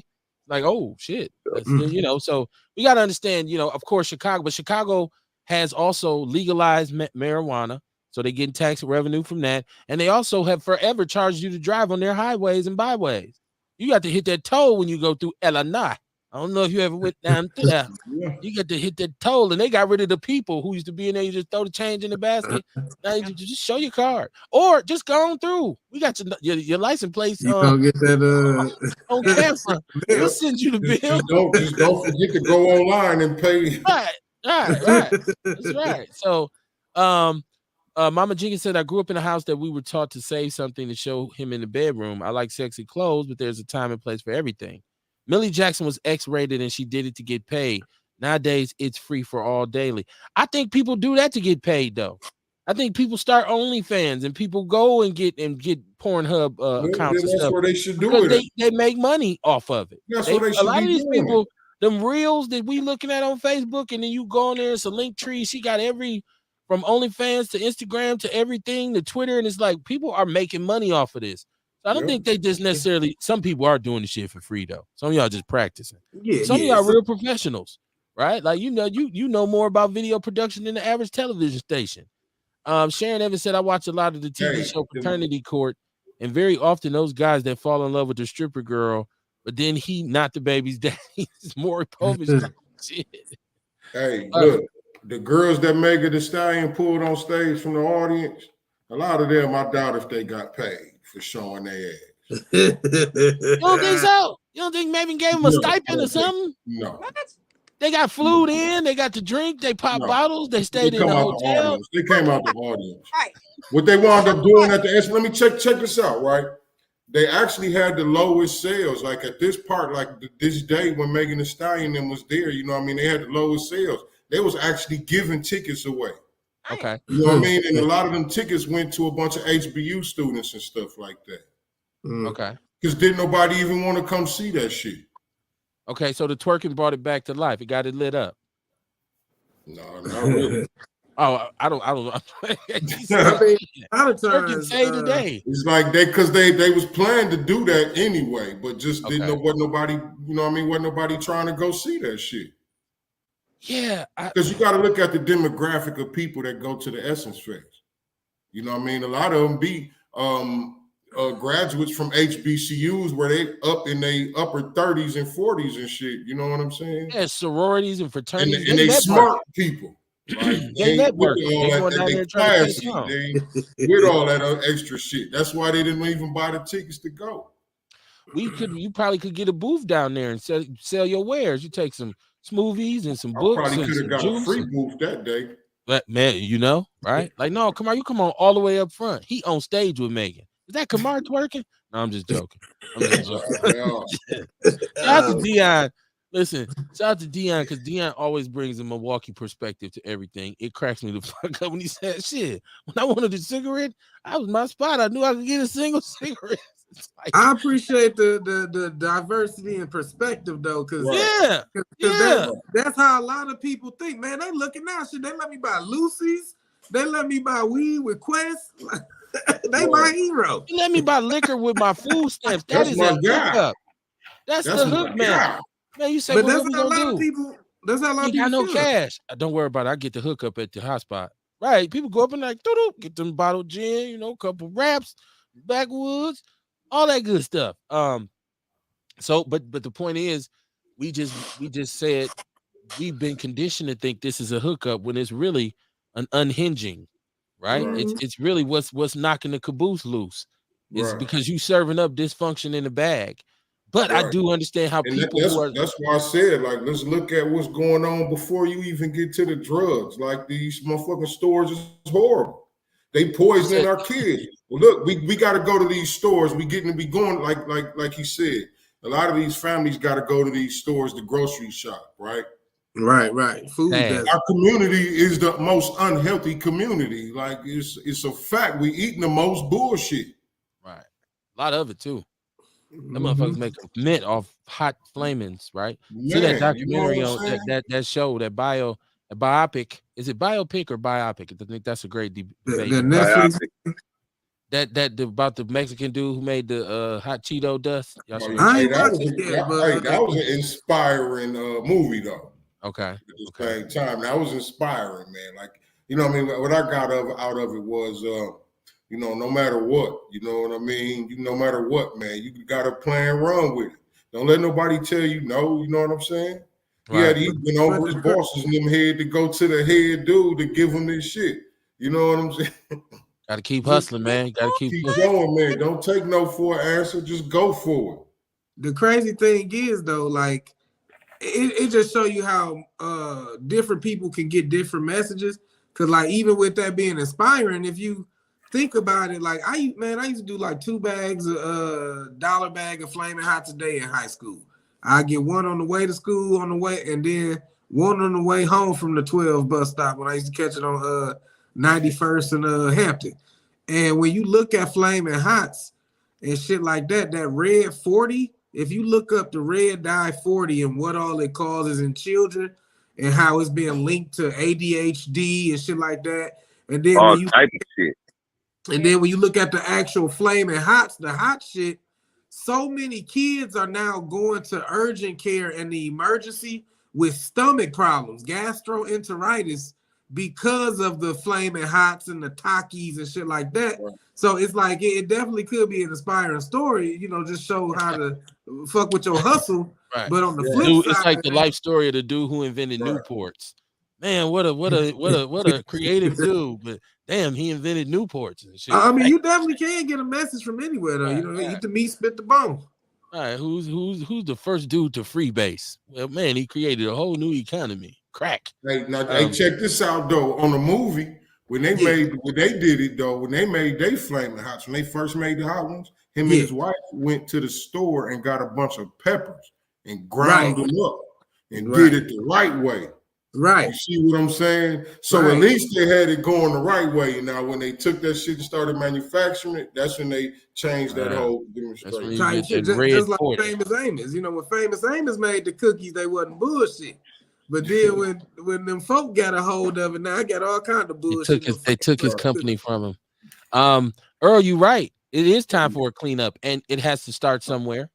It absolutely does. I mean, I get what my brother was saying, but I'm more on Sean more in the community side in that, hey, well, if it's going to be see, Mama Jenkins got me there. Okay, well, it's going to be a vacant building, then let's have a vacant building then. Straight up. Straight up. Let's go bankrupt. Hey, that's the shit, man. That is the quote of the year. Let's go bankrupt then. Let's go. Shit, what y'all talking about? I love it. I think about it, KB, right? If having an abandoned building is going to save lives, it's going to give people an opportunity to really heal, to really go through fighting these addictions, right? Then I don't give a damn about now one of these buildings being affected. But Sean, too, there has to be. I mean, we don't want to look at this just and have tunnel vision, because there has to be a reinvestment in that neighborhood as well. Like, really, that area It, is it, suffering because so many big corporations, who had like, I know a lot of people from the neighborhood probably didn't work in the highest positions, but by them leaving that community, there's no real investment over there right now, and now so we can really bring in different entities, different businesses, because now we can key in on safety, right? And we have Northwest Side Community Development right what 2 blocks away, and I got a relationship with the brother, and we were talking 2 weeks ago about why businesses weren't coming in, safety it's issues, right? scared shit.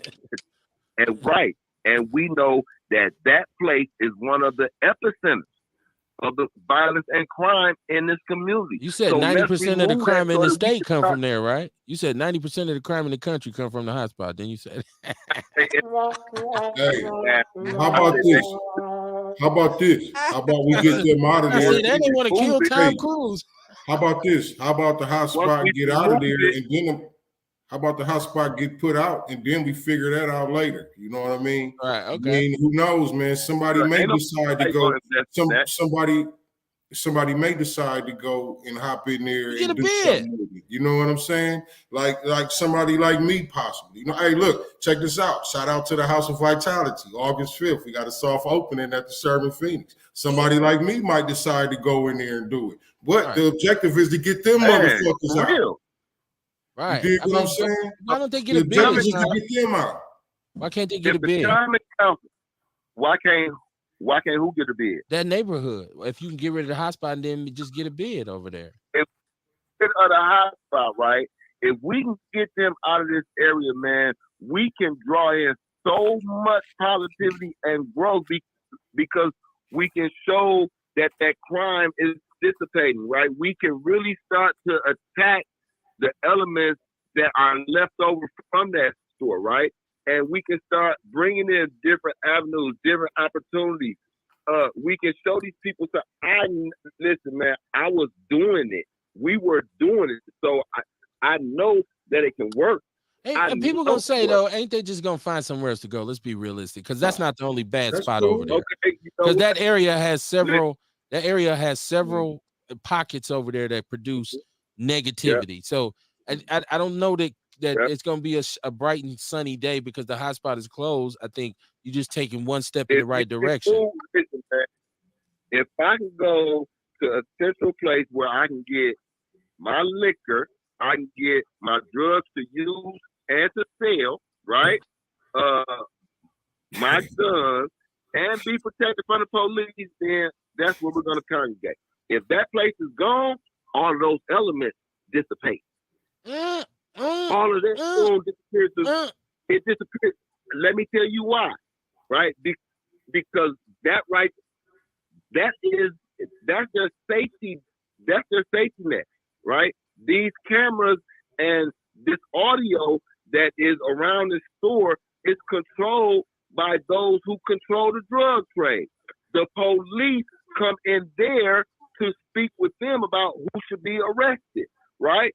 So if they're not there to manipulate the system, right? If we remove them, maybe these officers can do their jobs. Maybe these service providers can come in and provide service without for them. As soon as we leave, we got to deal with the store. Continue to flood the neighborhood. It sounds just like in Chicago when they said, "Well, these projects are terrible, and we're going to tear them down." And what you did was you actually just forced the crime to spread all the way across the city. You took a lot of crime from that. He's found somewhere else to go. Now these ain't no projects. Hold on. Let me catch the chat room. Let me catch the chat room. Vince is on. He says he's been pounding the pavement. Vince was supposed to be here with us. Shout out to Vince. Mama Jenkins says speak truth. Earl says flaming hot Cheetos and old meat nachos. Yeah, they do sell the good old ground up whatever it is in the nachos. How you doing, Alexandria Brewer? She said, "Hey fam, how you doing? How you doing? Happy Peace, peace. outlawing to you on a Monday night." Mama Jenkins said they had a 30-day suspension and they still stayed open. They have no respect for the community. And she's talking about the hotspot. Alexandria Brewer says we don't need them 50-cent snack cakes anyways. Ocean Shira Tompkins, how you doing, my sister? She said, "Hey outlaws, peace, peace, peace, Peace, peace." peace. Speaking the truth and facts, absolutely. That's what we try to do here. Sharon said Dion is content. Well, Dion, I don't know. Dion lives in a whole different area now, so he's like, shit. Said Minnesota don't pay taxes on clothes. Okay, so it's not food, it's clothes. I know that they had. I know it was a difference because I used to live up there, so I know that we didn't pay taxes on certain things. Evanston, Illinois has legal marijuana. I thought the whole state did. I thought the whole state of Illinois did. Let me see. Alexandria Brewer, wait until they discover Whole Foods and Woodman's got a whole bar of Japanese shit. Okay. Man, well, if we could get them to invest in the community. She said, Dion said, I never seen so many motherfuckers with acid reflux. It has a lot to do with what we eat, how we eat. He says they can go to Titonia and Atkinson or 25th and Capitol. It don't stop. It's a lot of places they can, it's because you're just moving it around. You got to start somewhere again. I start somewhere though. Said 90% the pastors get 10%. Make the hotspot a resource center. Health as well. Okay. I can. Yeah, we definitely need some more health spots. I remember on 35th and Hampton, across from Walgreens, they got rated for K2. Yes, and then see Ashanti and them took credit for that, and it was cool. But the Panthers had went in there long before them. And people were saying, leave them Arabs, leave our Arabs alone. Look, I've been with them when we went into smoke shops and we was like, they selling legal lean is killing kids, y'all. This K2 is killing kids, and they're selling it. And they was like not hiding the fact that they was selling it. And people in the community was like, leave them alone. And then I think a couple of the aldermen got together and got on that store on 35th. And then they got it shut down, and they was on the news like, yeah, look what we did. I'm like, damn, we went in there like 4 months ago. It was crazy, man. Vince Tony said Willie Smith took Northwest Side CDC over. We've had conversations about that organization not making any significant differences. She said cornbread. I had a conversation with him, Vince. I had a recent conversation with him, and we spoke about the removal of the hotspot along with Tom Ryan, who owned the Century City Towers. They're supposed to participate in the hearing to get them closed down. All we got to do, Vince, is hold a feet to the fire, man. If we can get this place shut down, then we can put pressure on these people to bring in the resources needed, man. You know what I mean? What I don't want to do is point, magnify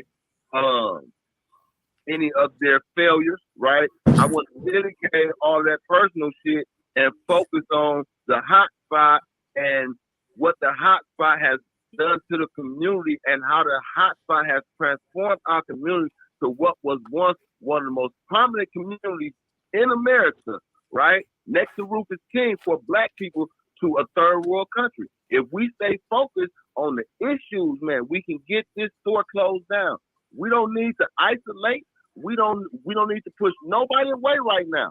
Anybody that can help us, that goes from Willie Smith to Dan Smith to John Smith, right? We need to pull them in, man. This ain't the time to try to ostracize them by bringing up their failures, right? We know that everybody has.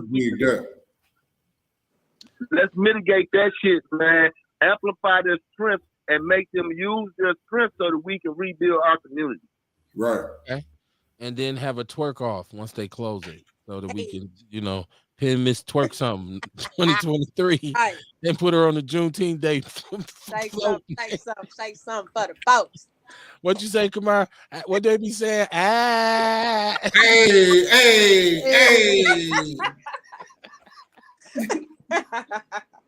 Y'all motherfuckers crack me up, man. They be saying that shit. I'm like, is that the battle cry? And he say, yo, Joe, hey, assume the position, y'all. It's going down. When you hear that, it's going down. Right. Clear heels represent strippers. Ooh, girl, you no, it does not, man. No, don't one. It's a specific stripper heel, but just because it got a clear heel don't mean it's a The stripper shoe. thick clear heel came straight from the club, man. And it became a fashion phenomenon for women. Like, "Ugh, girl, that's disgusting." What I think about you? That's a Chris Rock joke. Come on, man. He said, "Ugh, girl, that's disgusting." He said a few weeks ago, I was the only person that showed up at the hearing. Willie Smith and all them organizations have never stood up at any hearing on behalf of the community. But you know what? Once again, After that, huh? I spoke to them after that initial meeting.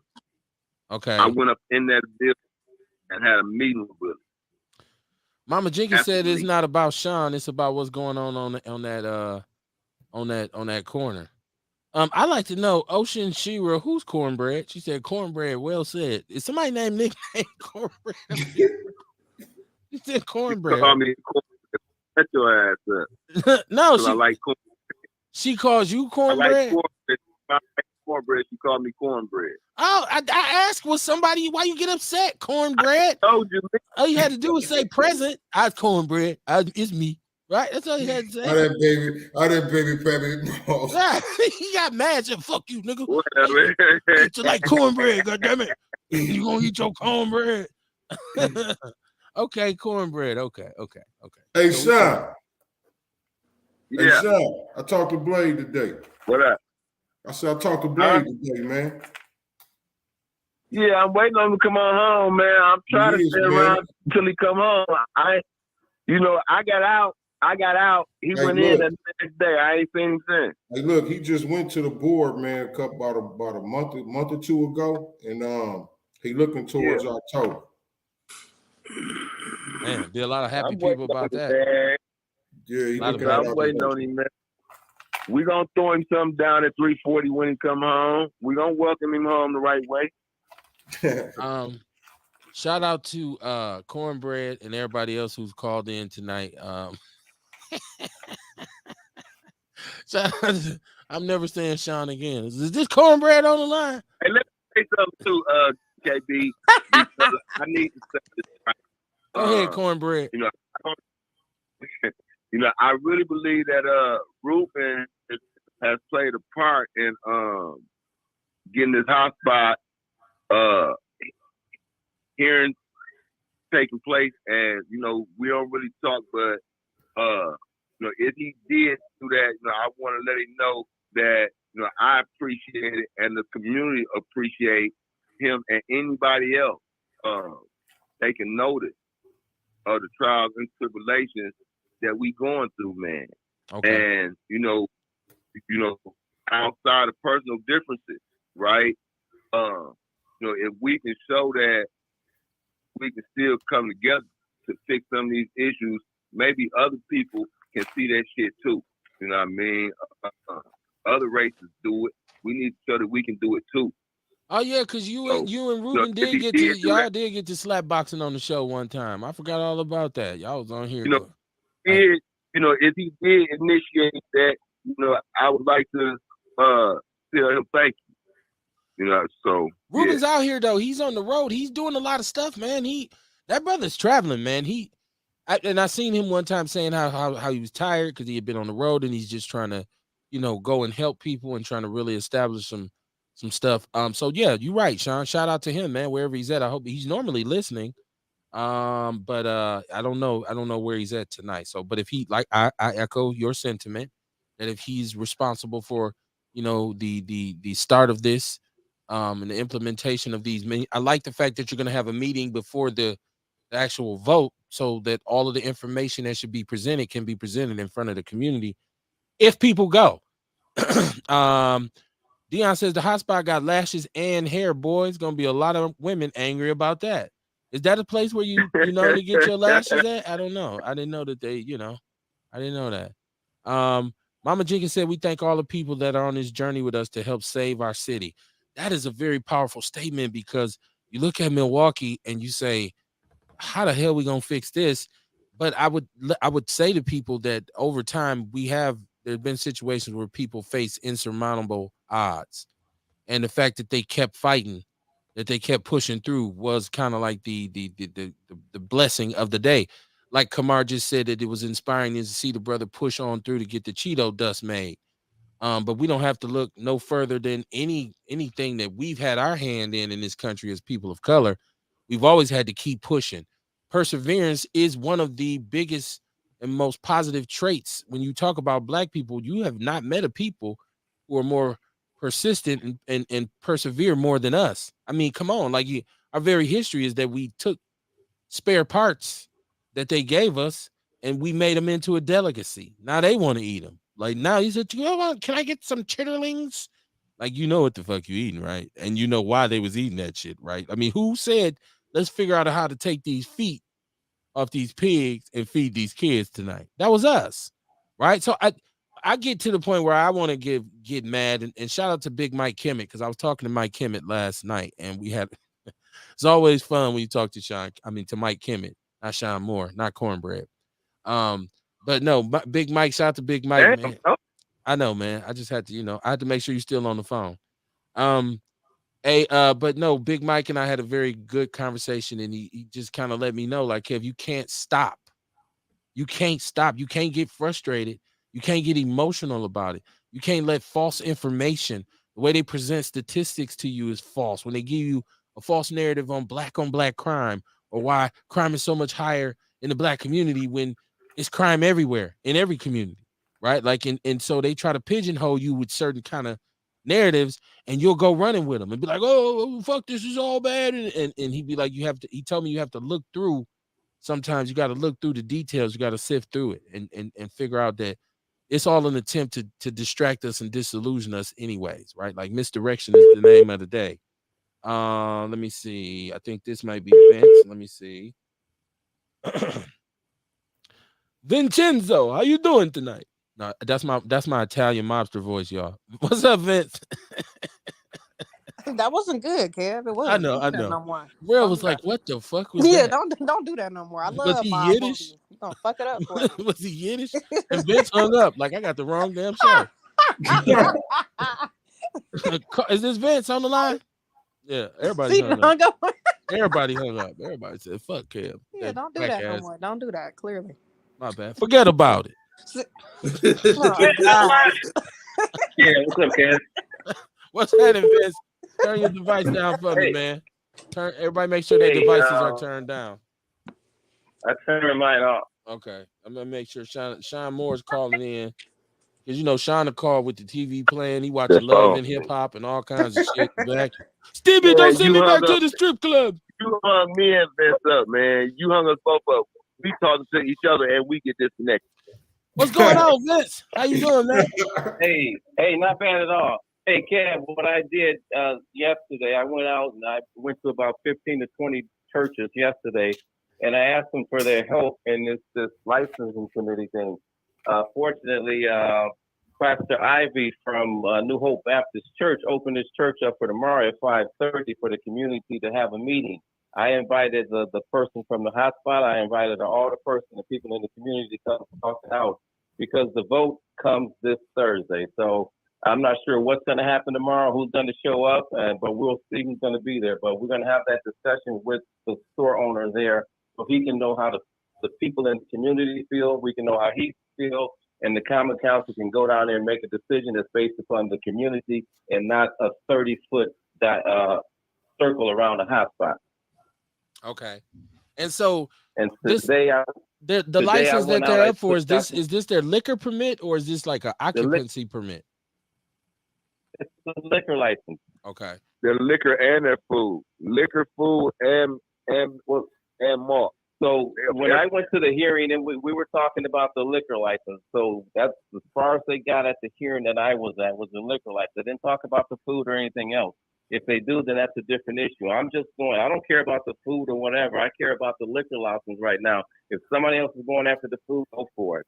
But my plot and what I've been doing since 2015 is, and I told Nas, I called him, I said, hey, come to the meeting.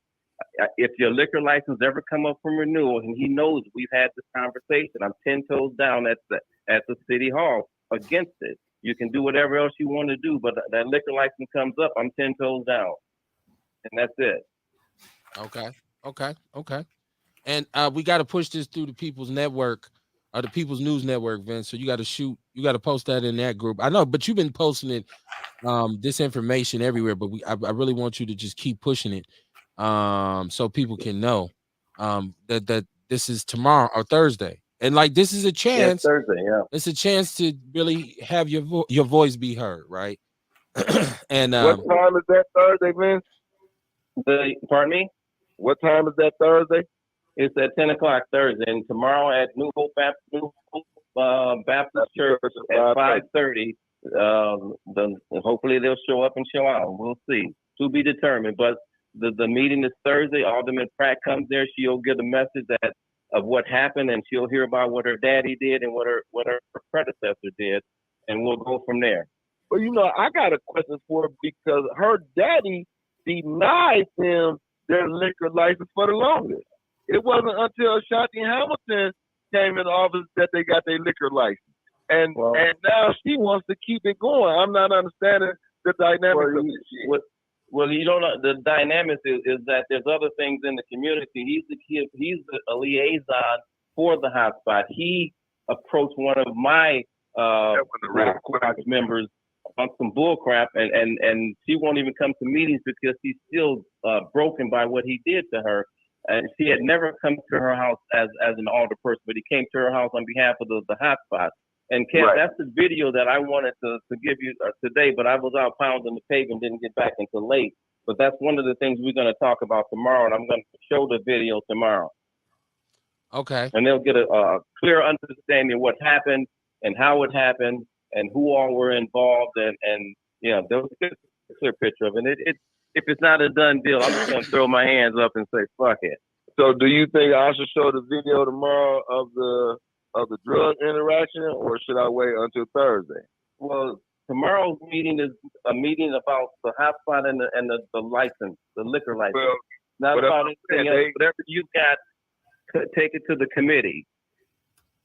Tomorrow is something that I was privy to because the pastor called me yesterday after I knocked on his church door. I knocked on about 16 church doors yesterday asking for their assistance, and he stuck out. He came out and said, hey, you got the building and take care. So that's what we're there for. We ain't there for nothing else. That's it. So Mama Jenkins said, no, it's the liquid, food, and others. If they keep one, they can still do business like before. She said it's the liquor license. I think we should focus on everything because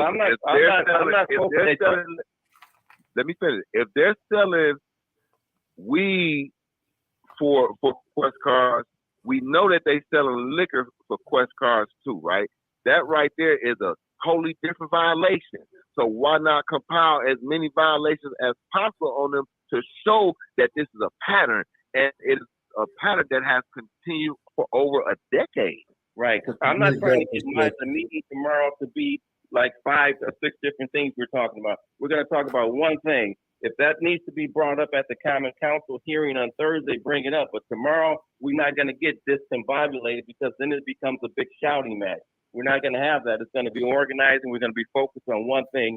And we're sending a message to the Common Council and our alderpersons. This is what we want to do, period. Okay. Well, that's what's up, man. Like I said, give me the information so I can share the times and the dates, and hopefully people will get out and support, man. And there's for too long in Milwaukee, we've allowed these businesses owned by people who are not from our community, who don't look like us, who could give a shit about us, to come into our communities and just do whatever it is that they want to do, and then escape back to Mequon or Cedarburg and send their kids to the best schools and send them to college, and they're writing these checks on our backs. And like I said, it's makes it even more sad that Madison will say, thank you for the money, but if you want it back, you're gonna have to bow down. It's like the ultimate pimp whore relationship. Like the pimp is really pimping. Like, bitch, you ain't getting no money. You gotta pledge love to me, ho. I'm gonna burn you with this hanger. Burn my initials on your back, and then you can get some money, some of the money you hold for. And so it's a lot going on. Can I ask a question? I'm glad Vince is on top of this, but I'm also glad Mama Jenkins is on top of this budget thing. Like, we got weapons, man. We got people who out here getting it done on different levels, and it all matters. It's a machine. People have to do different things. Go ahead, Sean. What's your question? I just want to share something because I understand that this is about the liquor license, and for shit, previous years we went up and he went up, and it's just been focusing on that liquor license and what the liquor is, what that liquor license has brought to the area, right? We have to expound on that though. We have to show more than what we've been showing in the past. We have to show how this liquor license is also a part of this criminal enterprise, how they're using this liquor license, because this liquor license is being used to insulate this criminal organization. This liquor license is being used to manipulate services and That's what they said they're against, though, in Sean. That's what they said they're against. They said they're focusing on the liquor license.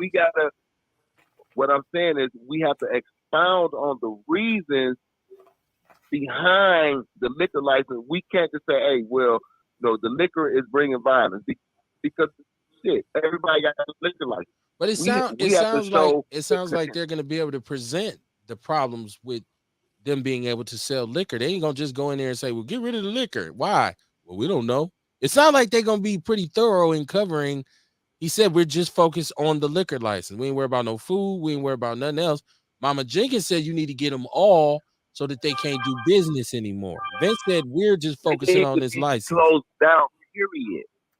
If they can sell anything, they're gonna sell everything. Let me say this. They had their license suspended before, Vince, right? Let's say 30 days. That ain't shit. Right. Hold on. Listen though. This is when I caught my troubles because I found a receipt. Mama Freeman got the receipt. She remembered taking the receipts from me. Right. This was during their liquor license suspension. Okay, John, listen to me for about 5 seconds or 10 seconds. Yes, sir. Yes, sir. So if yesterday, on Saturday, I made a decision, I talked to the leaders in this community. I've talked to all the person. I've been going through all of these people. I had this premonition.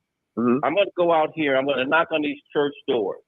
And I'm knocking on these church doors for one reason, for their support in getting the liquor license revoked. And that's what I sold. I didn't sell anything else. So I can't bring to this man's church. I told him what I was going to bring. I'm bringing that to the church. And I'm not bringing anything else. That's all I'm saying. And if I would not have done that yesterday, and he would not have given me permission, none of this would be happening tomorrow. That's all I'm saying. Understood. Appreciate the explanation, my man. Vince saying since this his demonstration, y'all ain't talking about shit but the liquor license. It's my shit. Bottom line. I'm Rick James, bitch. We ain't talking about nothing but liquor license in this motherfucker. Now that's a good Rick James impression, ain't it, Courtney? Or is that bad too? That was a good Dave Chappelle Rick James impersonation. It's a celebration, bitches. I was just scrolling. I seen they was having a Rufus King reunion. I think it's your reunion. It said class 1973. Ooh. But that one didn't go. 1973. I wasn't even born yet, little buddy. My bad. I've never been back to a reunion, man. It's been a long time, but I promised myself when I left, I would never go to a class reunion. What the hell? Why would Can't ass is the most right. Nah, man. They voted me most likely to be institutionalized by age 30 and most likely to succeed by questionable means. Definitely questionable means. Hey, look, definitely questionable shit. Like, look at you motherfuckers. No. And I didn't make it no better by going and standing behind some bars for the picture. So if you look in the yearbook, I'm behind some bars looking. I thought I thought I was being sarcastic. Like that was so disrespectful. So disrespectful. Mama Jenkins said he was suspended, but his door stayed open and he still sold shit. Okay. I want to see what this pops off as. I want to see if the community, because I'm gonna tell you like this. This is how I feel. This is where I'm with Milwaukee. This is where I'm at in our relationship. When something is wrong, If we don't get together collectively and speak out against it and stand against it, if the people stand idle, I ain't giving a shit either. So if the people don't get up and the people who've been under the tyranny of this oppressive regime known as the hotspot for the past since 2008, since Mama Jenkins said they got their license, if they don't feel the need to get up tomorrow and like Outkast say, get up, get out and get something, then I'm inclined to say, well, let the hotspot do business. Then I'm gonna have to rock with Dion. Hey, you don't know where to get no single cigarettes? Hotspot, let's go through there. The people eventually in Milwaukee, one of the problems we have in this city is because for too long we've allowed things to happen and we have not been polarized. We haven't gotten mobilized and done shit. We haven't taken a stand. And then we sit around. It's almost like you need something to complain about. I'm really over the complaining. Like Kamar said a long time ago, Kev, I don't want to just talk about the problems. I want to talk about the solutions to them. But it seems like people just refuse. The people that matter are the people. They say 58% minority city. I'm gonna say that one more time. A 58% minority city, and you eating crow from Madison, and we got 58% minority people here, and they're trying to do something unjust to us, and we're gonna sit back and take it. So if everybody else get ready to ride and say we going, like Mama Jenkins said, let's go bankrupt. Let's go then. Then I'm saying, okay, let's get it. But if they sit on their hands and don't take their ass to wherever Vince's meeting's at, to wherever Sean is at, to wherever Mama Jenkins is at, wherever going down there to see what this vote is going to be like, if the people in that community is large enough, if they don't go down there, then it's going to be what it's going to be. And it is what it is. So, that's what it takes. Like we talk a lot of shit about the people in office, but we have a 12% voter turnout. Fuck you complaining about? Is David Crawley a part of this vote too? You talking about which? No, he's county. No, brother DC all right. is county. So it's he's just county. like the aldermans and shit. Right. Yeah. This is city. This city business. This city Okay. business. But that tax hike the county needs it too. But the hot spot is the city. The budget is the whole dilly, ain't it? Because I've heard him championing it too, saying we need it because services. Because the county been saying they're gonna be broke for a minute. Like we running out of money. Like y'all, we don't got no bread. We don't got no bread. We don't got no bread. They've been saying that forever. They're saying that they're gonna close libraries. They're gonna have to lay off workers. They're gonna have to lay off 300 some police. They're gonna close fire stations. Yep. A lot of shit gonna get closed if they don't pass it. But I'm with that shit. Like close that shit down. Then do it. Let's see. That's how everybody needs to be. Like do it. Let's see. That's what Mama Jenkins said. Let's go bankrupt then. Right. Do that shit. Let's close the shit. Close all that shit down and let's see what's happening. Call his bluff. Call his Hell bluff. yeah. If we give them a reason, to take these services and to take these libraries, right? I really got a problem with the libraries and the firehouses because they've already closed some firehouses.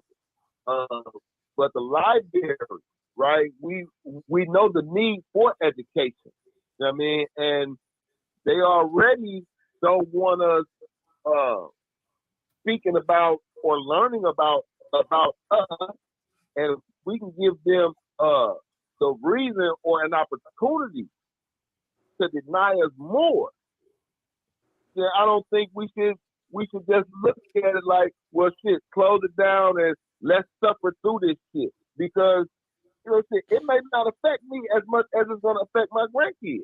Well, but no, but what she just said is that they have money set aside that's sitting for this, and the state has, what was it, $700 billion surplus. So but I'm saying let's do the tax. If we're gonna do the tax hike, we can do it, but let's at least take away the bullshit stipulations. If you're gonna vote, okay, well, we need that, but then you ain't got to put all this extra shit on it. You ain't gotta. What did the 5 fingers say to the face? Slap. You ain't got to put all that shit on there, man.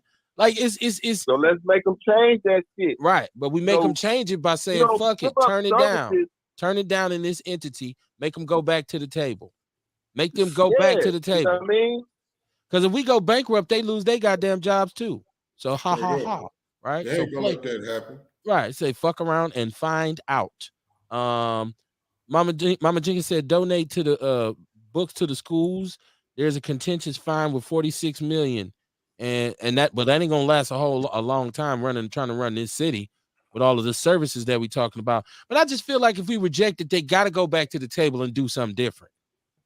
I think rejecting it is the first, the first part of it. But then again, they might play with us like, well, okay, you niggas said you don't want it. They'll close down all the firehouses in the whole goddamn north side to be on fire. Hell, they'll be the one to set the fire. Like they don't have firehouses Dang, anymore. no, they would type shit. Right. Damn, sorry. Yeah, that's motherfuckers. what they do to Ain't That's that what what they they gentrify did do. with shit. the Come together police? and get the water. We got to do something. We got to. The That's police why stopped niggas gotta policing when we complained about them, and they said, "Oh shit, well we just gonna shatter. Fuck, let the kill boys get you. You guys don't like us." So I got to interject before I forget, KB. I got and a very important update. And it has to deal with the Acevedo case. They're gonna wait until November, December, when they feel that the weather will prevent people from protesting, but they're going to they're not going to charge the cop. They're going to say that Mr. Acevedo died from underlying issues. What? okay, Yep. So somebody better call you heard it Tori. here first. Somebody better call Tori and Liz. Right. They gonna So be pissed. All hell's gonna break loose.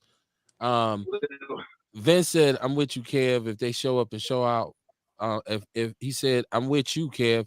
If they show up and to show out, I'm done too. I think he means if they don't show up, he's done. I mean, you gotta well, walk away. I ain't giving up. I ain't giving up. I ain't walking away. I can't walk away. I'm not no hybrid to the community. I've been over here 56 years. If it wasn't for some of these mothers and fathers still in the community, they kids got the houses now, I wouldn't be here. I owe these people my existence. And that's I'm gonna why keep they say fighting. to people, well, you can die on that hill. Like that's what they tell people. Well, It's a saying yeah, where people say you die on that hill. yeah, And sometimes that's what it's about. Somebody has to stand up. I'm saying for me, any issue in Milwaukee, it ain't just a hot spot. Any issue in there, I don't want to hear yeah. your goddamn complaints if you ain't gonna do nothing about it. Cause you a It's like, coon. I listen, if you man, we and don't never do shit. Stop talking to me. It's a waste of time, right? They say activism without activity is a fruitless pursuit, right? And I actually It made is, that up, so that's how raw I am. That's Right? what I'm Give it talking up about, for Kev. me. but it Kick is. that Man, shit. I be pitting it down with all them words that's on layaway. You so smart. You know what I'm saying? Yeah, I is a smart. I is a smart, right? I is educated. I'm is. Jesse said 100K in California ain't shit. He says Colorado was the first to legalize marijuana in 2012.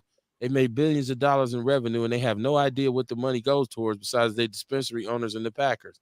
Damn, can't let it be that way. Mama Jenkins said if they do, those people are gonna be on fire. Hell yeah. Right, right, You right, need to right. learn how to get a dispensary then. Yeah, well, Or that's the whole thing. They trying they to need to make all ingratiate these cops themselves. shit move back into the city. When they let everybody move out of town and all that bullshit. No, we're gonna refuse the motherfucking bill. No, you motherfuckers gotta come move in the city now. See, that to me, that would have been a sensible stipulation, like Milwaukee.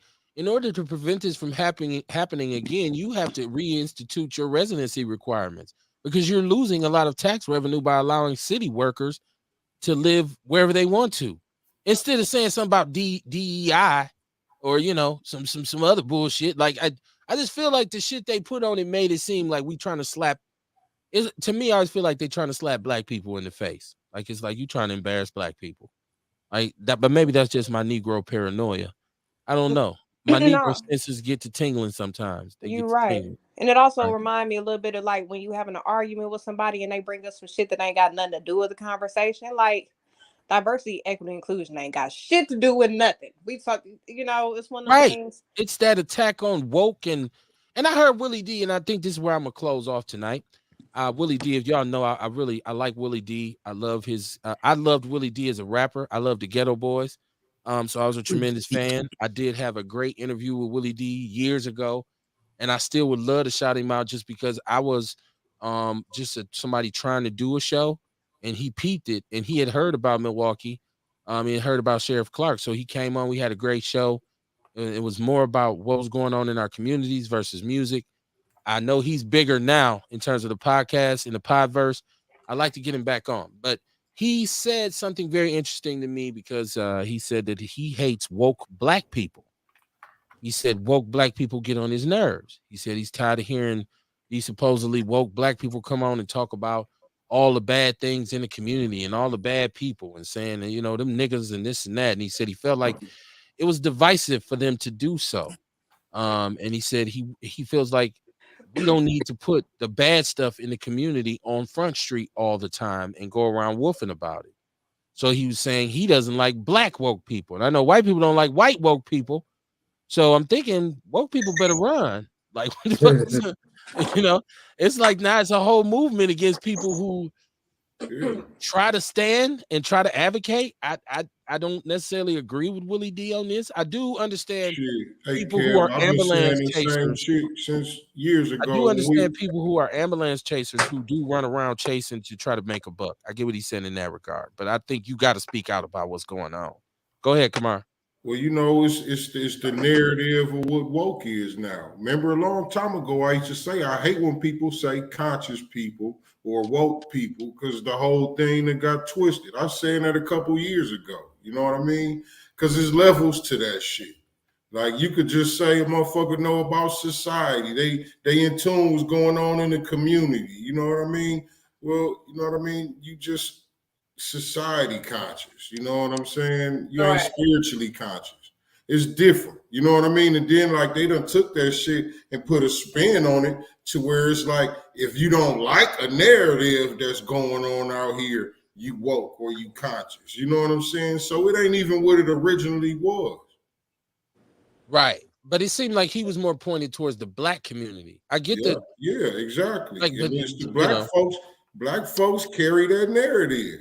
Was that during like the whole Bill Cosby fiasco and shit when he was talking about like pull up your pants and shit like that? So it's like, is that during that time where that would have been considered a black woke person? no, nobody. We thought Bill Cosby was just a coon. We just thought he was Uncle Tom. It wasn't even about being woke. It was like that's the most coonest shit I've ever heard in my life. Like, how you gonna come? How you gonna come to Milwaukee and go to North Division of all places and give them a undressing about how poor they are, and how poor people behave? Everybody in there was looking around like, motherfucker, we know this.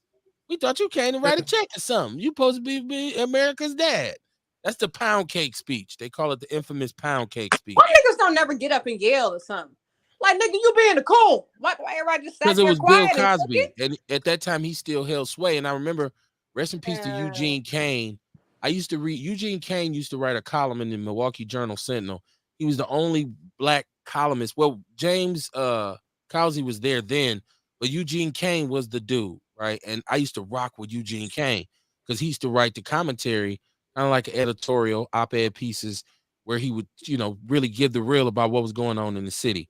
And he was from Philadelphia, and he went in on Bill Cosby, and it was right what he said. Everything he said about Bill Cosby was extremely on point, exactly on point.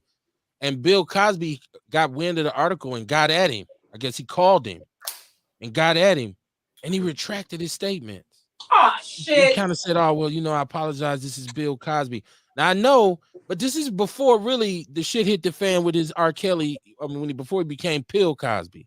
This is he still held sway, right? He still kind of people said that's Bill Cosby, and so I remember how disappointed I was that you know Eugene Kane didn't grill him more and say, "Dude, get the fuck," because he had some allegations up then that had been swept under the rug.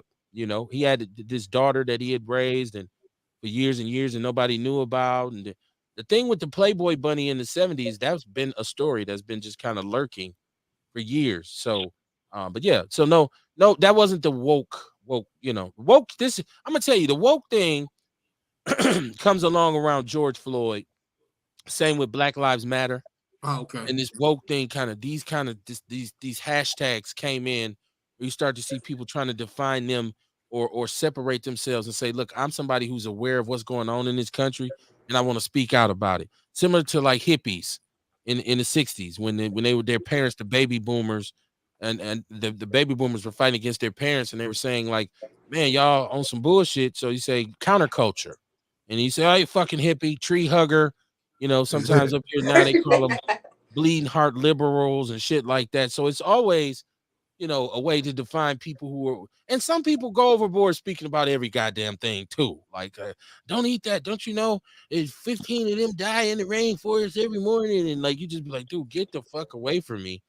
It's like a conscious Karen, right? Somebody who just got a problem with everything. Like, you don't eat shit. No, I just eat grass and drink well water. Okay, well that's you. That's your diet, man. Let me get my Whopper and move on. It's like the PETA people throwing paint on somebody's mink coat. Like, like that's that bullshit. So Yeah. the woke thing now is, but I'm gonna tell you, I get what Willie D's saying because I did. One of the things that drove me away from really dealing with a lot of people and organizations here is that I did notice some divisiveness. I did notice people who thought that they were aware of or had a certain kind of understanding of things started to feel like they were superior to other people. Like, so they say, they lost. They don't know. They ain't on our level. So as a result, they would not congregate with regular people, only each other. So it was kind of borderline cultish. Anytime you too good for the people, then I think you should be through with the people. You can't get that enlightened where you can't, oh, you just as unaware. You still sleep, brother. You in a coma and all that shit. Instead of sitting down talking to the person saying, "Tell me about what's going on." So yeah, that's where the woke shit. And then white people took it, because white people gonna take shit to the Titanic and back, right? If they can get back. Um, y'all didn't get my Titanic joke. We got They it. go Yeah. deep on bullshit. We So got it. their wake shit is really crazy. Like that's why they non-binary now. We got 3 and 4 bathrooms. You don't know what the fuck bathroom to go in, and people born like I don't got no gender sign. What is you? I'm a blur. I'm like, then the people come out these kind of any reason to do some silly shit. So Man, I went to a bathroom where you know how I say men or women? It right. was a sign on there that said nobody cares, just lock the door. I thought you were gonna say they had the Prince symbol. Like, what the fuck is this?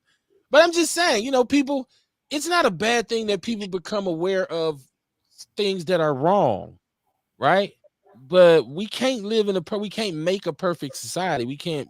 This is no utopia. So some people just get a little. I told people, I watched individuals get involved in what they thought was the movement, right? So like they become aware of, they try to start being more African, more conscious of their blackness. And I seen them, they start where they wasn't a person who really knew a whole lot about history or what has happened with us in this country historically. They start to learn, they start to change, brother. They start to talk different. They start to dress different. No, no, no, man, that white man, no, that devil. No, no, no, man. I only move in the shadow of Marcus Garvey. And you see this like, damn, motherfucker, you didn't change. His name is Wild Farbaway now and shit. He was just Odell last week, Leotis last week. Right? Infantile giveaway and shit. And he go through this whole circle only to crash and burn when he realizes that, he's all his people he's following their own bullshit. See him a couple years later, he back on crack. Or he ain't a Fimaway no more. Now he's back to B Money or T Money or whatever he was. And you be like, man, what happened? And fuck that shit. Because they went overboard and burnt out and said, fuck it, I'm gonna go back to getting my single cigarettes from the hot spot. So that's why you got to be careful, man. You got to be careful. Take small sips of it, Build up your system, man. Don't just jump feet first. Because a lot of people will con the shit out of you. How you walk around with a dashiki on talking about you African and the motherfucker was made in Vietnam. You said, I'm showing my love for the people. You showing your love for some Vietnamese people. Shout out to all the Hmongs, right? Right. Well, y'all said I can't put them together. Go out Right. New They York are and you will different. see Just to man say and all the woman. Asians. He said, go out New York and you see men and women in this bathroom together. Damn. Okay. That's uncomfortable. My job set up like that. I think they're trying to fix it now, but it's definitely you go down the hallway and it's the locker room that is like dual sex, and then it's just like a wall, and it's like the left side is some urinals when you go through that door, and the right side is some, but the doors can be open. Yeah, it's eh, they're working on it, but that's But I gonna always be thought all bathrooms were set up for either or, because you do in the men's bathroom, you got toilets and you got stalls, right? So a female can say, "Well, I'm not going to use the stall," so she can go get on the toilet, right? right. So a man could go in a woman's bathroom and say they got all toilets. Well, I'm gonna piss in the toilet. Like I always felt bathrooms were Well, interchangeable why not? anyway. Hey, kid. Well, why not just go piss in the toilet in the men's bathroom? You know what I mean? If you feel like you want to piss in the toilet, like I done I'm been just that saying, like event where, all this is about using the bathroom. Like, is it that complicated? Like we talking about really pissing or shitting, right? For lack of a better yeah, term. man, right? Yeah. It just got complicated. I got to shit so bad, I just don't know. Should I go in the women's bathroom because I I'm don't know dressed which like a woman? bathroom to And shit? go in. Like, man, Right. I don't know, man. I don't know. I mean, women quick to go in the men's bathroom anyway if the woman's line too long. I was Yep, just gonna say that, real, I done but seen that. y'all better not walk in the women's bathroom. Right. Look. And a lot of us men, a lot of men are being there like, shit, it's all good, baby. Come on in. Like they, you know how men are. They like that shit. Man, it was turned up. There was plenty of Right. women in the men's bathroom. Came out the toilet. I was like, hey, baby. Like, damn, dog. Nah, man. It things get convoluted and watered down and people become disillusioned. That's my whole point. Right? Like, so the whole woke. I'm hearing that now and I'm laughing like, we really mad at people for considering themselves woke. I've never considered myself woke because I've never considered myself sleep. Right. I've been lost, Right. but I've never been sleep. I've been hearing about how this country is on people of color since I was knee high to a flea. My mother never missed a day without reminding you it could be anything. She's gonna put that in there. You come in there and take mama, we got some clean forks. Yeah, motherfucker, you got forks now. But when I was a little, white man wouldn't let you have silver forks in your house. You couldn't have that. You'd be like, damn, can I eat? Right? Because she wanted you to know every day. Be Right. thankful that we came from some bullshit. So I was never asleep. So when you say woke, that means, well, where was I? What, you was really still skinned the other night? Real? Wasn't you Yeah. really Yeah. still skinned? Okay. You really still skinned. So you was asleep. Now, Real, are you still whining? Are you still got your winery going? Oh, that's what I was sipping on. My mango wine I bottled up. The mango tangerine wine. I'm still hot over here and sweating. Oh, shit. Mhm. I can't wait till the show over so I can get naked. How many bottles of it you got? That one I only got 2 out. I did like a half gallon of that one, but then I Okay. also bottled some strawberry wine the other day. Well, let me know when it's some more free shit, and I will gladly come through. Look, niggas want to know about the free shit before you start charging. Let us know when we get some before that runs out. I actually offered to pay him for it. He's like, nah, I'm gonna give it to you. So I'm like, well, don't give me one for free. That seems like some Look. doping shit. So this is free from now on, right? Don't give Right. me on it. Then say, kid, that's First hit gonna be always $10. free. You know Now what I'm this saying? first hit is on me. Right. Look. This is to show you the product I'm fucking with, and Right. after that, You know. I call him that real. We got some wine, kid. That's we gonna was be out there 15, last man. night. We was out there last night on the porch sipping, trying it out because I had just bottled it up. So we was out Okay. there. I brought some cups out in the bottle and shit. We was chilling, posted. Okay. Yeah. Focus group type shit. Mhm. He said, Dion said really couldn't see that video. You sent him a video. I don't know. He said you couldn't. Oh yeah, that was Alex Collier. He's a guy who we was talking about that damn white lady who like seen some shit on the plane. It was like, I'm getting the fuck off the plane. Yeah. Yeah.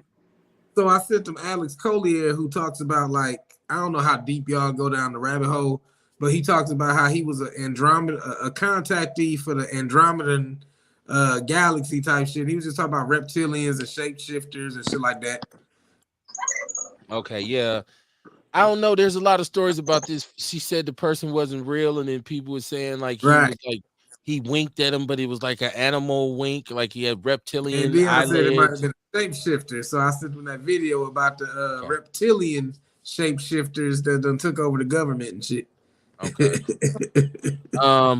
Earl Henny said, how old is your mother? If my mother was still alive, she would be right now, she would be how could I not know this? 73. Because my father, if he was alive, he'd be 81. So if my mother was alive, she'd be 73 years old. Yeah, so she was a little bit older when I was younger. My father was 40 when I was born, so that's why I always tell people it was a whole different conversation. Now, my father talked to me like it was still 1972 all the time, right? Like, what's happening, Jack? How your hammer hanging? And I used to just be like, I guess it's hanging okay, Daddy. So, he jive turkey and he was just like he wasn't letting go of them 70s. It must have been a hell of a decade. So yeah, I grew up with old parents, man, old Southern parents, man, for real, for real. They gave me a lot of down south shit. He says, "Real, have you seen Alien Races A to Z on YouTube or the Google one?" Man, my pops is a diehard Trekkie. Man, he read all the Star Wars books, so I came up on alien disclosures and Bigfoot and In Search of all them shows and shit, Beyond Belief, all that stuff. So yep, I've heard all that. Okay. I believe in aliens. I ain't really that vested in it, but I believe in them. Yeah, how could you not? I mean, with like, Right. you really think it's just us and animals and insects? Do you Yeah, really that's believe that? that's what I've always said. Like, if they tell you the sun is a star and you look up in the sky and you see a million stars, then to me Right. that would mean there's a million galaxies. There's planets Exactly. revolving around them. Unless y'all lying. I don't know. I don't Shit, know. then you gotta fuck with the interdimensionals and shit like that. I mean, there's extraterrestrials and interdimensionals, shit. You know Yeah. what I'm saying? I And know then, some we got people. contact people for that shit that work within the government to contact it. Like, I don't know if people really be knowing that, but we have, yeah. Men in Black for real. They don't tell us about too much of that shit, but yeah. I'm gonna be honest with you. I grew up with a couple cats who I still believe to this day was aliens. Right? They looked funny and they acted funny, and I'm like Look. that dude was never normal. I believe that dude was an alien. When I look back now, you'd be like, what was up with dude? Like he was a real alien, right? He, he says cocaine is a hell of a drug in my Rick James voice, right? Man, I be watching that on YouTube all the time. Charlie Murphy, rest in peace to Charlie Murphy. Kamar, what you got coming up this week? Oh man, this weekend I'll be at the Fondy Market. Tomorrow I'll be at the Sherman Phoenix. Yeah, that's what I got going on this week. Okay, and we'll continue to be get back this Saturday. and Wednesday. continuing to get this space together for August 5th at the Sherman Phoenix, my soft opening for the House of Vitality. There we go. Right. Yeah, so that's what we got going on this week. Is you hiring? Can a brother work a cash register or something? I need a side job. You could definitely come work a cash register. We put a camera up there and a microphone too. Well, no, I'm gonna be working. I ain't gonna be on the air. I got some bills and some, I need a side job, right? I can't sell weed no more and shit, right? Real, what you got? I'm plantationing all week. I got real work to do in the fields. I got cotton to pick. I'm gonna be plantationing all this week. What you got going? Man, I feel you, man. I said the same thing. I'm like, shit, I'm 40 now. I can't be trapping shit. Anytime they give me is banking me. So I had to get my shit together too. So but not just continuing to work on this book, 40 ways to get $40, empowering people to find other ways of income besides that 9 to 5, because contrary to popular belief, there is no such thing as job security. Yep. And steady running up my TikTok. I'm approaching 4,000 followers. I'm still at about 56,000 followers on my higher frequency Facebook page, where I do the same shit, just trying to elevate consciousness, teach people the benefits of shadow work, emotional intelligence, and shit. Just come check me out. Okay. Now, Juice Lady, you got the village popping. I was looking at the last show, and I didn't want. I said last time. I said, "See, you got your little village," and then I thought about like black people always calling somebody shit little. So I you already put it out there into, you already said it and put it out there, so you can't take it back, kid. Okay, so what's going on with your little village? Look, it's on camera. You saying? I add to it before I take away. What's going on with the little village over there, right? Yeah, but I ain't got too much going on. No major things. I got some classes I'm teaching with the youth. That's about it. In the coming weeks, I have an event with Yelp, Wisconsin. Some juices down the Red Arrow Park in the morning, and everything I'm doing is kind of Inside work, working with the youth, going to detention centers, doing my shit on the low, busting my moves, sending my emails, doing all that type shit. And you getting ready I'm to go trying to back to figure out how school. to because I got some curriculums I done put together. I'm trying to see how I can market those to institutions, schools and shit. Coming there to teach the teenagers the benefit of emotional You better get with intelligence the and child village, the work. little village. You heard her say the little village be teaching the Oh yeah, kids. yeah, Go see, we collabing on some shit. So yeah, we gonna Courtney, look right. at you about to be in college again. I see you was flossing on Facebook with the UWM thing. What's popping? You a Panther?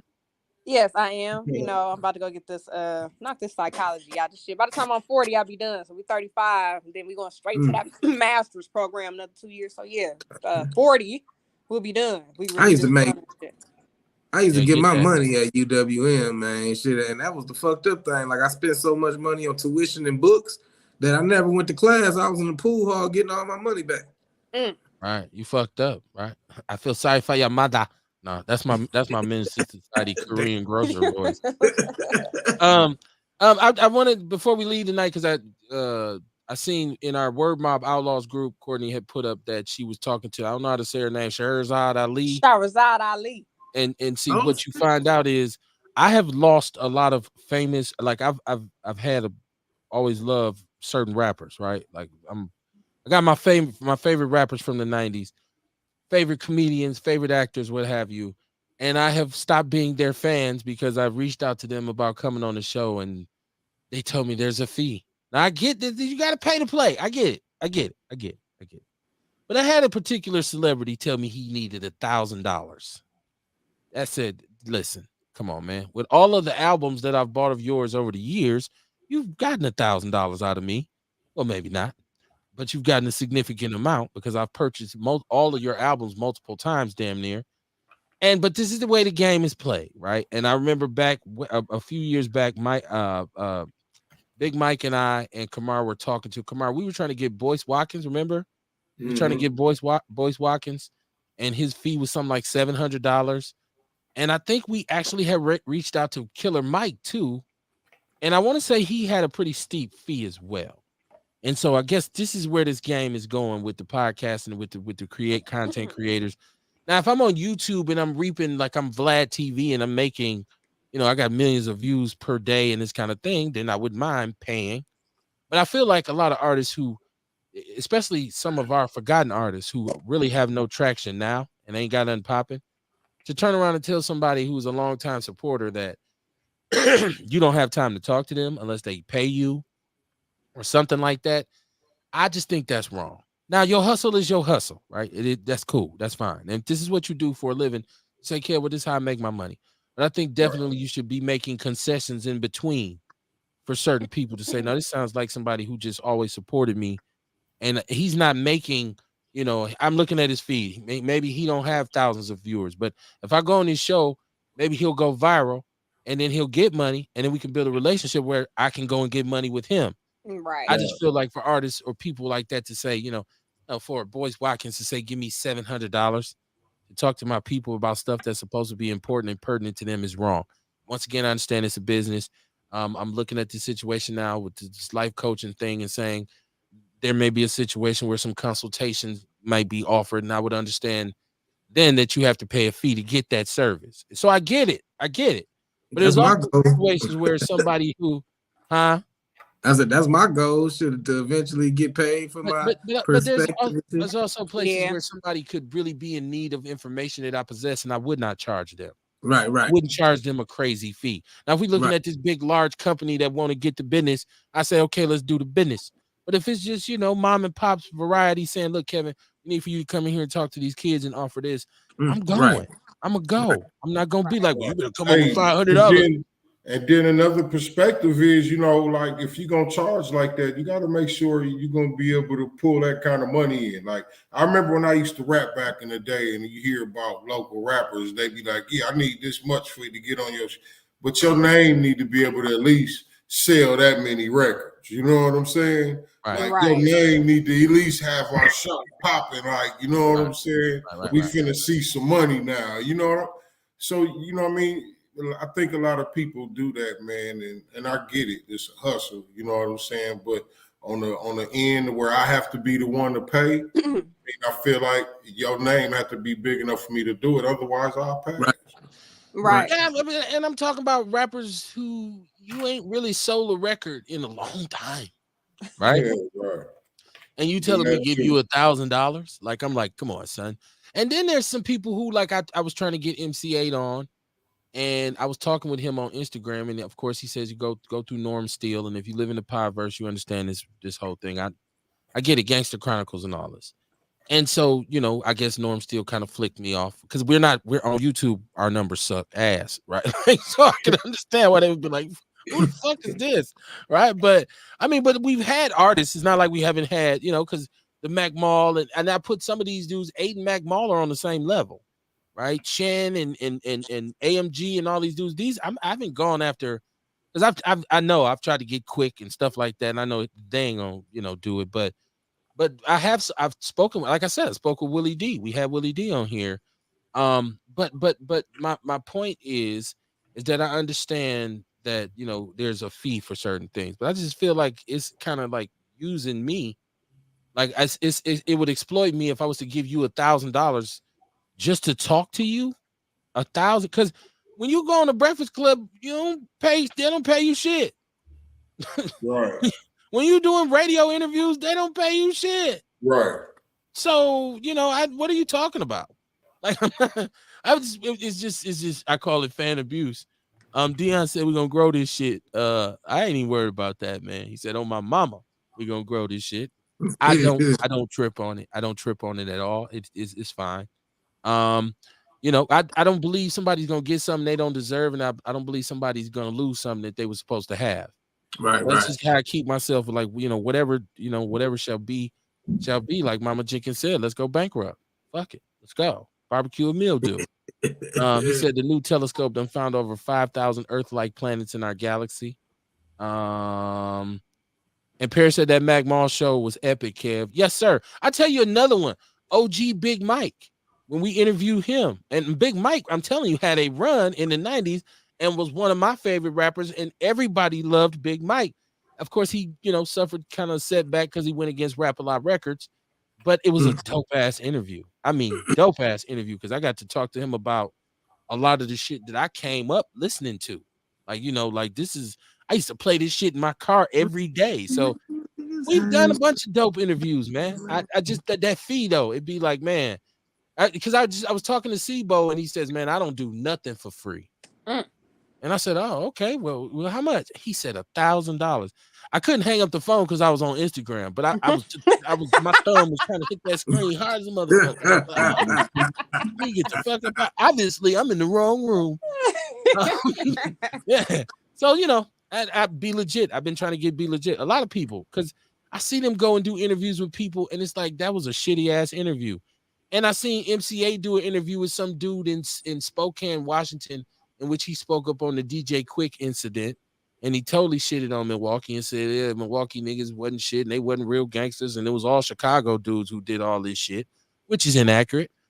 Don't get me wrong, GDs were prevalent at the time. They had a big presence. There was a lot of people from Chicago, but there was a whole lot of Milwaukee up in there when they ran Tupac out of town. And then they said they could never have hip-hop concerts in Milwaukee again, which is a lie, because they said Tupac couldn't come back no more. So, you know, I see that's what I'm saying. I've lost some of my people who I thought was my favorites. Like, oh, I like it. I don't fuck with them no more. I don't fuck with their music. I don't, none of that. Fuck you. So yeah. Out there.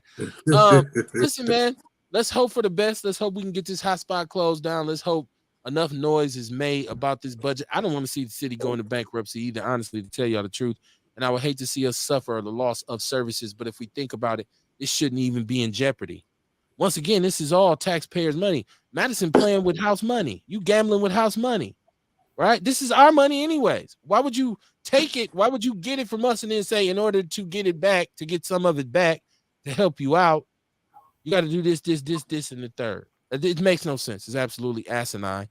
And I said it once, I'll say it again. If people gonna complain, then they should be ready to do something about it. If you're not ready to do something about it, then I don't care, right? If they don't stand up and say, let's get the hotspot closed and it stays open. It tells you that they want the hotspot in their neighborhood because they didn't go down there and fight it.